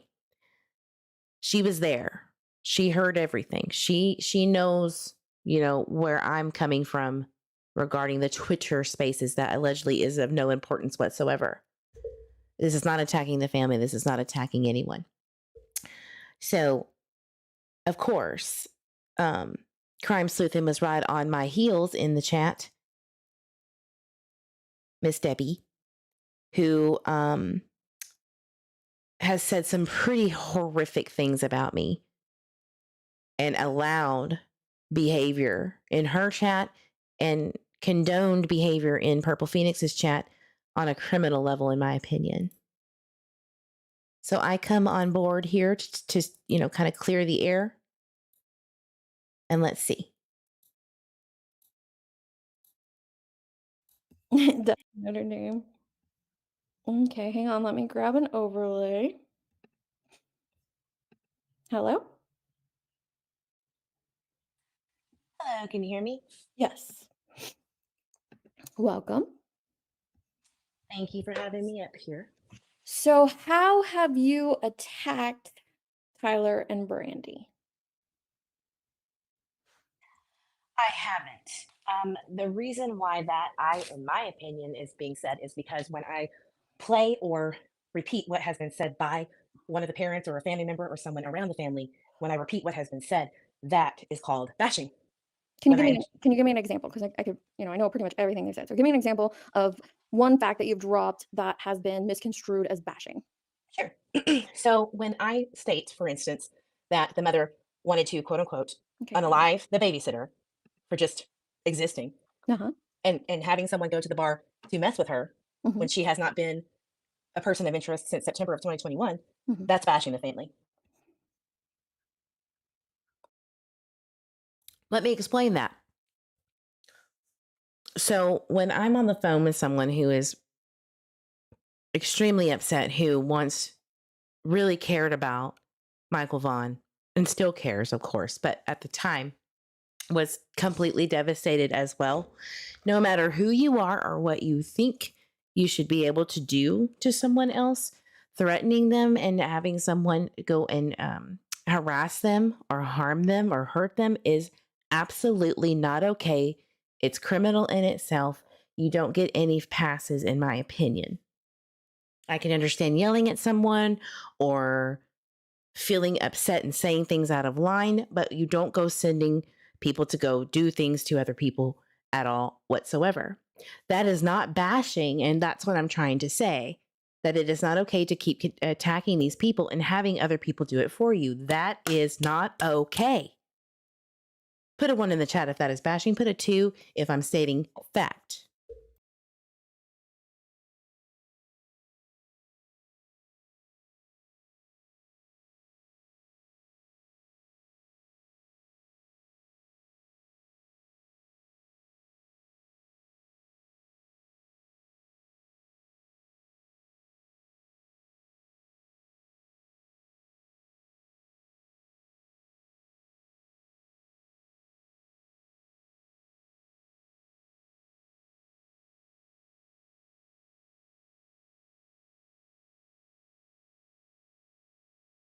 I appreciate that, guys. Thank you. Now, Crime Sleuthin is going to come up and try to sway the audience here on what my intentions are of what I say. And then when trying to expand on the context that Deets on the Streets is trying to explain. Oh, I didn't write that part down. Of course you didn't. Okay, it is a true statement that happened. It's kind of a shitty how it got out publicly. Can't deny that. But also, I mean, do you offer grace to the fact that the mother was under a lot of stress, confusion? No, I mean, you don't know I who don't. took your kid. You don't offer any No, I grace. don't. No, because she was told that the babysitter was cleared. She was seen on cameras in Nampa and passed a polygraph or two, and it still continued, including the sister of Tyler Vaughan. So that is why those things, when I heard about people speaking on the babysitter and incorrectly, those things have to be put out to explain the entire situation, no matter what's going on. No one should be harmed or should be threatened. I don't care what it is. It is not okay. Is that bashing? No, it isn't. I understand it, actually. I do understand that when you feel someone may have harmed you, hurt you, and it involves somewhat in your missing son's case, completely get it. But you have to understand that this person that was being attacked cruelly, viciously, was only repeating what was stated to her by the same people coming after her, and was not giving her any grace or leeway at all whatsoever. And people were calling this behavior out on Facebook. We can go over that if we need to. So the people that are coming after me and my husband, you have egg on your face. I mean, the egg on your face is so deep. It's bad. But you didn't do the research. You just wanted to have a bad hairline and have a bad day and come after me. And that's not my fault. That's not my fault. And it is a conspiracy when you put out false information and call someone a felon that they're not a felon. Just because you changed it and put a question mark doesn't make it right, nor does it make it okay. You can troll all you want to. The law is the law. You could say whatever you want to, but the law is the law. It's not always protected. What you say. What happened to her was absolutely atrocious behavior. Yes, Brooke, it was. And I'm not saying that, you know, what she said from time to time wouldn't have hurt. It definitely would have hurt if I was in the same position as the mother. But, you know, this woman's husband was Tyler's best friend for years and years and years, allegedly. I mean, years. And that this case and what happened allegedly to Michael Vaughan has destroyed it. Destroyed that relationship. So it is important to know that people who are around this case, indirectly or directly, are being affected as well. And what is happening to me is a prime example of what has been done to not only her, but many others. And that is suspicious behavior no matter what. That in itself is suspicious, and that's what I'm trying to tell people. That is not bashing, that is not attacking the family, that is not bashing, that is not attacking the family. That is speaking on my truth and the truth that's been told to me from their point of view. What is so wrong with that? No, in no way, shape, or form do you get freebies for being completely hateful while turning around and posting things like, be kind. No, we're not doing it. How does that point to their guilt in something, though? Like, well, you're just saying that's how what you're saying is you're bashing them, is just Exactly. putting out that information. And let me state for the record that if someone felt that they are complicit or maybe potentially involved, that is an opinion that people can have and they have a right to have. I don't feel that way. I am just going based on what was said and what the changing timelines were, and it still continue to be, and putting that, because that's all we've got. We don't have much from law enforcement, and comparing that No, we to have what nothing has from law enforcement. right and what has been said from this suspect, who, honest to God, has made it even worse. I will admit that. It is awful. However, this seeing him on a 3-day live, and the things that were said didn't do anybody any good, and still doesn't. My interview was just simple, calm, asking questions. It didn't do any good. Going on Justin for All, it didn't do any good, because. So right there, I admit that my interview, even though there was a reason for it, seeing the shit show for 3 days, I felt like maybe, just maybe, if I do an interview where it's calm, collected, and not a shit show and degrading, in my opinion, degrading the family and Michael Vaughan. I mean, that was such a disgusting, in my opinion, disgusting display of information gathering. It still makes me want to vomit. It is so disrespectful to me. I don't see how they're okay with it, honestly. But that's just me. If you think it's fine, okay. I just disagree completely. So I thought maybe this would help. Maybe we could just get a baseline here to get started so that maybe we could have some normalcy on this case. It's never been normal, but let's just try. I was mistaken. I was wrong. But I don't regret it. I don't regret actually doing it. I do regret what it came from. I do that. Do agree with that. I don't care about the money and who paid for who and who did what. Nobody cares. Nobody cares. Michael Vaughan doesn't care about that when he needs justice and he needs a voice. Nobody cares. Police need information. So that's just where I'm coming from. Of the habitual lies, or whatever you want to call it, it's not going to help. So a couple questions before I move on that I want to ask. One is, do you feel like you were leading him in your interview? Because no, you don't. So I'm be honest. it felt like you were leading quite a bit in Give me several an points. example. Like Can you give me an a point, example? you tell him the time frames and ask him to confirm it instead of saying, you know, when were you here? When were you there? And letting him give you the times. You tell it to him and wait for the confirmation. No, So because that's I what I knew. would consider leading. Hold on. No, that isn't leading because I knew that he had 2 other interviews, one with Justin for All and another creator. And I was waiting to see what he would say. Like, just because I say, can you confirm this? Doesn't mean I'm leading him. If he says yes, that means he's confirming. If he says no and corrects it, then that's his answer. I'm not leading anything. He has every right. And I am not his keeper. He could say one way or the other. That doesn't mean I'm leading at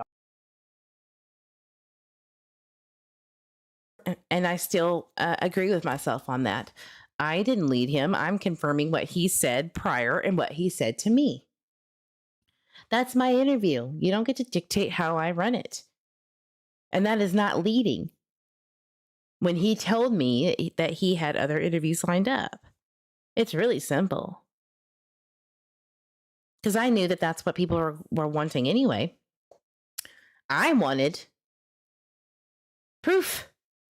What he says literally means nothing unless you can prove it with a fact or a receipt, which was the location data sent. But see, here Crime Sleuthing comes up and says, why don't I come up there and read some of the quotes by Eve just last night?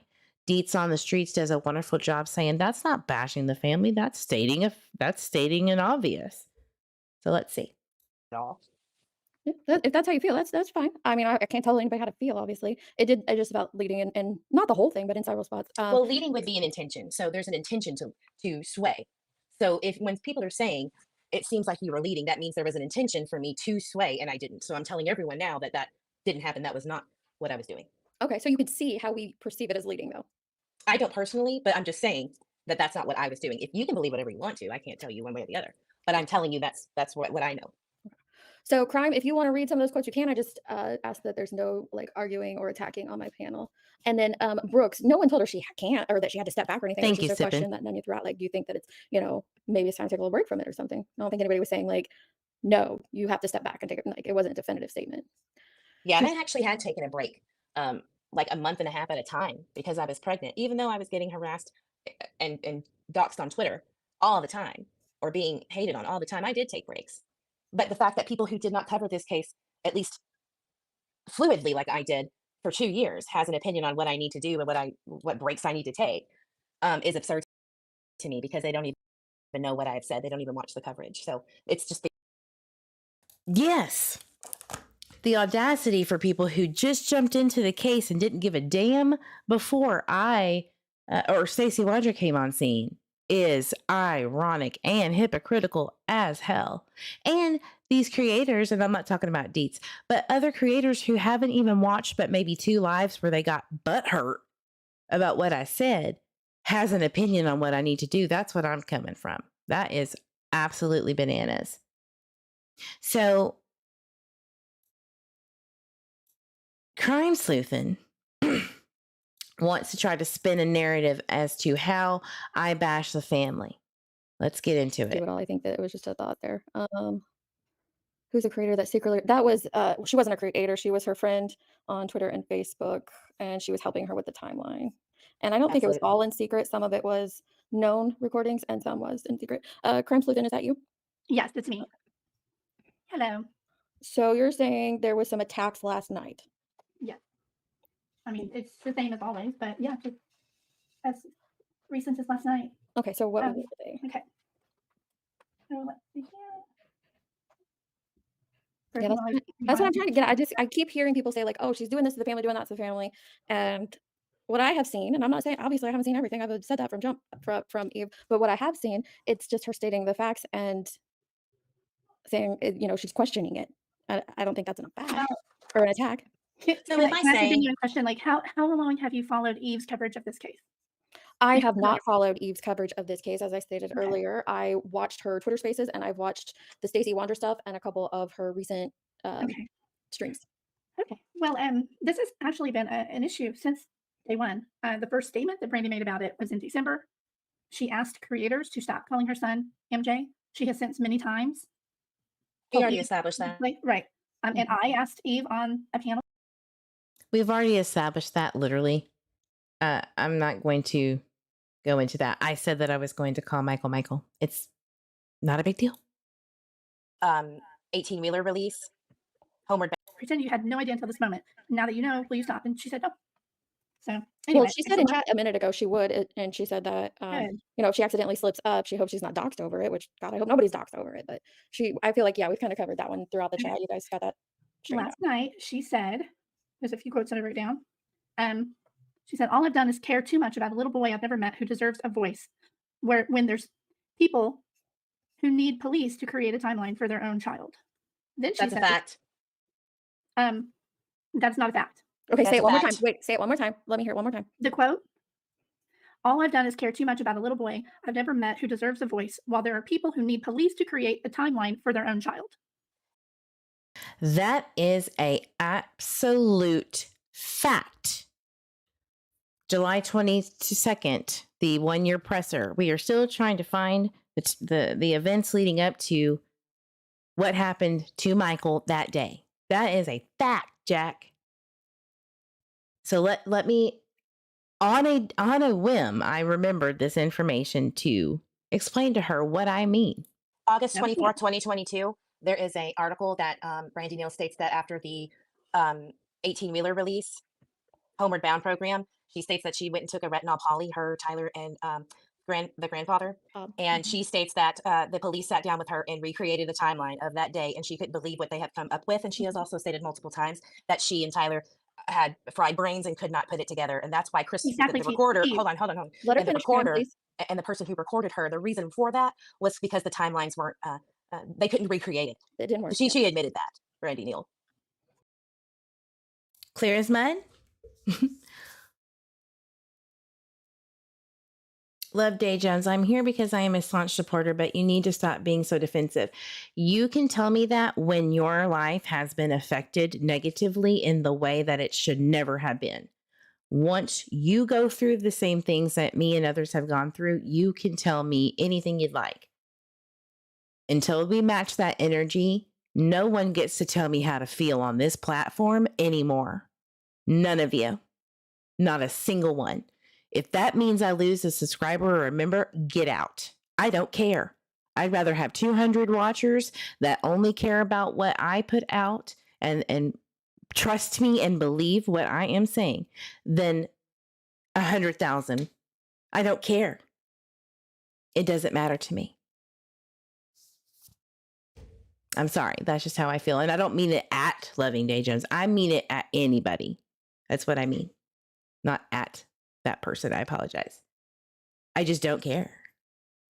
No, Julie T, I know. I'm not saying it at Love Day Jones. I'm talking about people that watch me. Sorry if I misunderstood, if that was a misunderstanding. My apologies.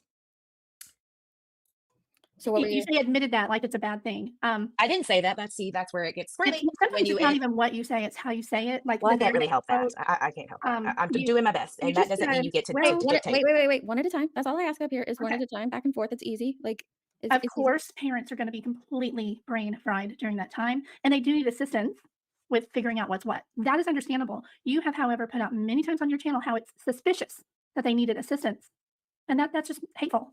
No, it's not hateful. It is suspicious. It's absolutely. That doesn't mean guilt. That doesn't mean being complicit. It is suspicious that it took this long and still is taking this long to get whatever they need. Sorry. It is. And there is nothing for at least, what was it, 6 months? Yeah, it is. But that doesn't mean anyone is guilty of a crime. Suspicious on which, hold please, ma'am. Yeah, it is suspicious. It is suspicious when it was an outright, bold-faced lie. I haven't had to mute hardly anyone up here, so just I get that this is a lot because there's a lot of anger between the two of you. It's okay. Just give each other the time to finish speaking before your rebuttal. So even if you were talking first, let her finish that thought that why she doesn't think that it's an attack, because and then I want to say something on this. So please. So I'm going to give an example. Yeah, Deets was Stacey awesome. Wondra has given about 12 different times for one situation. That is very suspicious, correct? Correct.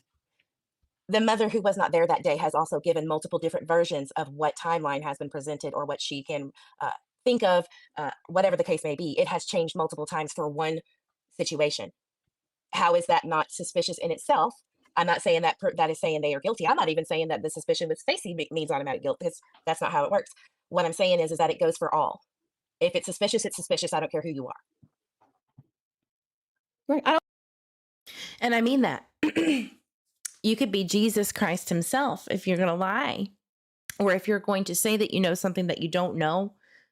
Say that you're going off of I'm not sure, whatever. But the way that the timelines in the early days were being spun were as fact, as proof, as this and that. And when they were changing or was proven to be incorrect, things were being changed around. And I don't know if that was intentional or not. It doesn't matter. That was what was happening. It's just not a bash. This is not an attack. This is not a bash on the family. This is not an attack. Okay? This is what was going on. Oh, see, I don't think that's an attack. See, we've heard the same thing, right? That there's, there was help needed on the timeline and that things have changed. I mean, oh my gosh, I can go through my notes and under one thing, I have like 5 different changes under it. So I get what you're saying there. Boxing, no. Yeah, no, I thought $1,000 and he spills the beans. So once I it was that he was but just to ask for respect on her panel. Yes, ma'am. pretend you had no idea until this moment. Now that you know, will you stop? And she said no. So well, anyway, she said in chat a minute ago she would. Obviously trying to squeeze money out of you. Do you think that I don't know, to me that kind of it invalidates it. Well, the because it's only obviously reason that trying to get all these creators. Yeah, well, it wasn't until after I talked to somebody else, they were like, well, yeah, that is correct, and showed me the information that matched what he said. That's all I'm saying. But matched who? That the other person who said that she had paid for a week. It was between the dates of the hotel was between the 8th or 9th, or was it the 10th? It was that week that he didn't do an interview. Do you remember that week? It was like no, I remember the 10th to the when he 17th. was Yeah, supposed to it was the shut 10th up. to the 17th. Yeah, it was in there somewhere. But that was his first hotel. Then he went to a shelter, and then a few days ago, now he's in a new hotel. You know a lot. And the last time I talked to him on the phone, he told me he's freaking out because he really, really, really please do this interview. So somebody in the chat right now states, y'all need to get off of Eve. In the chat, I was the one who paid for the hotel. And we don't have to go over who that is. That's none of anybody's business. And it's really sick and pathetic that this is where we are when there's proof of Miss Ma'am sending money for a new screen recording of data that her and Justice for All have and posted on. Period. So I don't care what you do with your money. It's your money. Okay? I don't care. But don't lie on me. That I will stand up for. It is important because it defames people when you lie on them and say that I did something. It is incorrect and you know it. So now you're going to have to provide who stated it, who is telling you this, which is Brooke from Crime Lines and Lies. So now you're involved. It's a crime. It's a crime, especially if you think that it's about an active investigation, that I am editing information. But it's a civil matter when you lie on someone. And it does have an effect on things, your reputation. And then it's a crime to actually dox someone in retaliation. It's called blackmail, coercion. It is not okay. And I've got the time. I've got the time and the dime. Absolutely do. It's not okay to do this to anybody.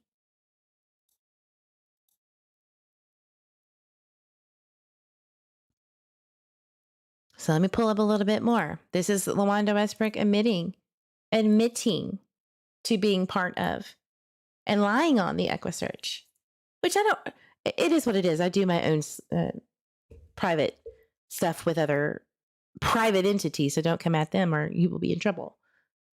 I reported her to EquiSearch. They investigated her and terminated her. They didn't investigate me. They were tired of it. They were tired of people calling them and harassing. That goes against the rules she agreed to when joining. Her receipts are crusty and dopey recordings that they don't want me to talk about. that they want me to shut my mouth on. No, won't do it. Absolutely won't do it. So what else do we have? Excuse me. One moment.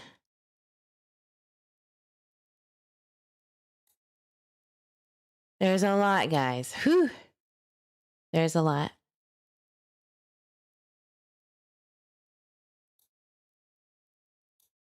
I don't know who that is to.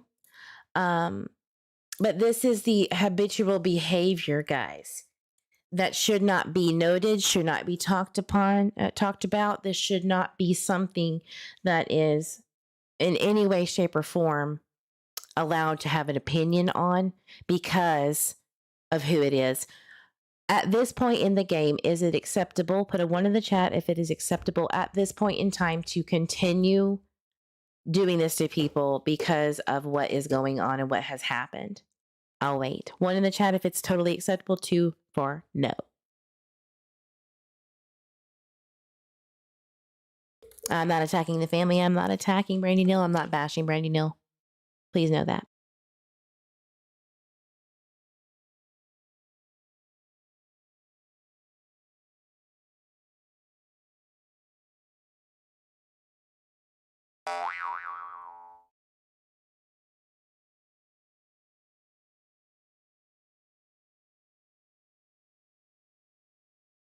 Okay, I just wanted to make sure that people had this because now other creators are being requested by folks around this one here to go after me.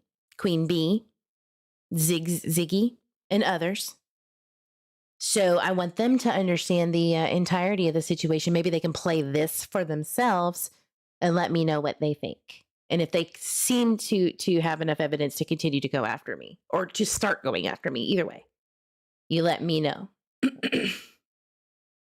That's what I'm trying to get at. See, and this one, they said that I had called CPS on Brandy. I did not. Brandy specifically states here, so thank you, Brandy Neal, for clearing this up. When was the last time you and Dope called CPS? Not me. That was another live. That wasn't from recent. Now they're saying that the theory, Callie Dime from Callie, 2 years of this bullshit, and now Tyler apparently worked with Stacy and Sarah to hide Michael in their yard. Never, not once did I ever say that.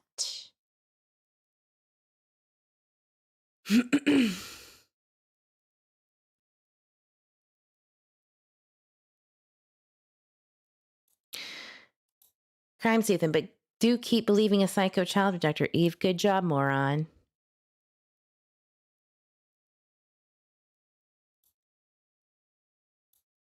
She totally twisted what all of us creators said into a pity party, then twisted the timeline. Weirdo. Oh. What else? What else?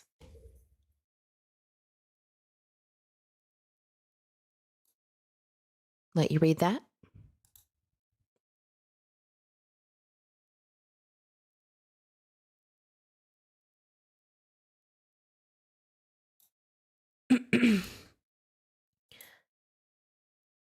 I love Avery and car designs. I'd like to send you some info on Tina's cemetery and Brando's digging experience. Sending now. I cannot wait for that. I have a feeling I know where they're going with this. I've already sleuthed all of that. We'll go over that another day. Oh, I could say something right now, but even Eve doesn't know yet, so let him keep lying to her. She's so smart, she'll figure it out, right? Would it happen to be the fact that potentially, maybe, allegedly, there was a hacking of of someone's information, private data, perhaps, that you maybe are insinuating that you have now? That's bad if it's true. Maybe they can clear that up.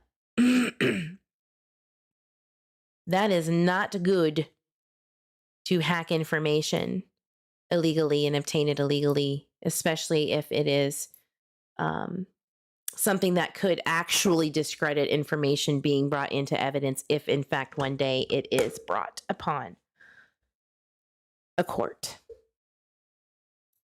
Right? Not good. So what do you have on me, Miss Ma'am? What do we need to know?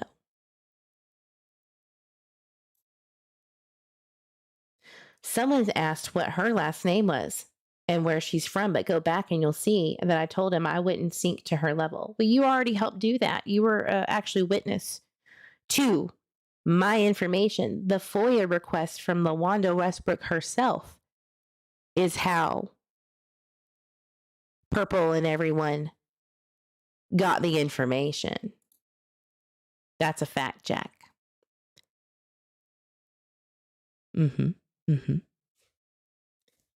Let me go ahead and pull that up so that I have record for myself, because it's always nice when you have everything, just like JD Huff says, everything needs to be organized and in one little spot, right?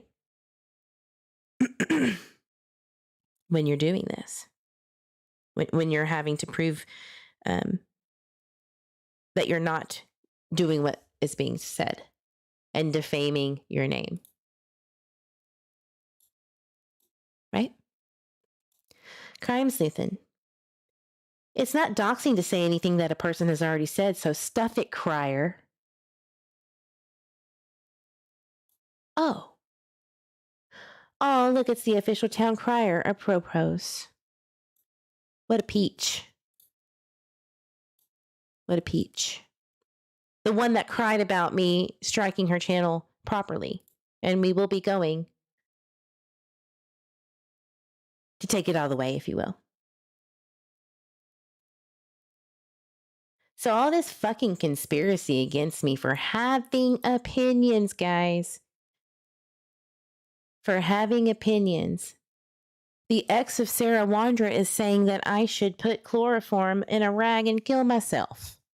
Thanks, lab rat, for putting him out there, knowing that I am going to cover the correct information that you did not want to cover.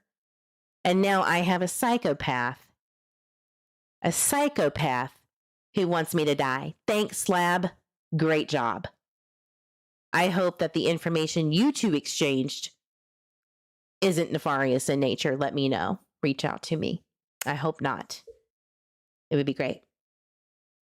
Might need that. Should I go on? Should I go on? This is not new to me. This is not the first time. This is not the second time, the third time, the fourth time that it has happened. Not only to me, but people around Michael Vaughan who loved him. But I guess that's okay because he is the child. Family members get a pass, is what I'm being told, and to can it and to shut it. That's not okay. Enough. It is suspicious. I'll say it until the cows come home. It is suspicious to behave on this level. Did I hit a nerve? Did I come across some information that was heard that is making people run around and hate on people and destroy lives? What did I say? What specifically did I say that struck a nerve? Where am I close? Who called at 3 p.m. outside of your home? Who? We'll stop there. Maybe that's the key.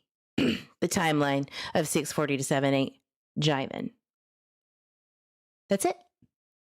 Period. And I will continue to talk on that. And I don't deserve to be threatened or my family to be harmed. And I will pursue every single person that did. Believe it. No more of this. No more. And thank you guys for being here. I really appreciate it. Keep coming back. Keep coming back. If you feel like you need to be anonymous, and if you feel like you need to create an entirely different YouTube channel user to come and just watch me and not say a word and just hit the like button, do it. You don't have to say anything. You can email me privately and say, I have a question. You don't have to put yourself out there. But do not let people bully you into not watching someone that you want to watch. Don't make people change your mind about what you want to do. This is your life. This is my channel. No one's going to tell me what to do. Not one person in this world can convince me that I am not on the right path here. Period. And I will continue on. And thank you, Mr. Eve, for being that support system. I really appreciate it. And everyone in the chat that cares for me. I do appreciate that. It will stop. Sip and shine. I'm an adult and I won't be bullied. Likewise. We're grown folks. We're grown folks. And my kids will see, and my husband will see someone who will not bow down to people, no matter who they are. They deserve someone to stand up for what's right. Period. Thank you guys so much for being here. Again, I'm going to go celebrate my fake birthday today, right? Because yesterday it was kind of skewed. Much love to everyone. Justice for Michael Vaughan. You know, as I say, drink your water, hug yourself, your babies, fur babies, grandbabies. Keep speaking out for people that can't do it for themselves. And I will talk to you on the flip side, guys. Have a wonderful weekend. Bye-bye.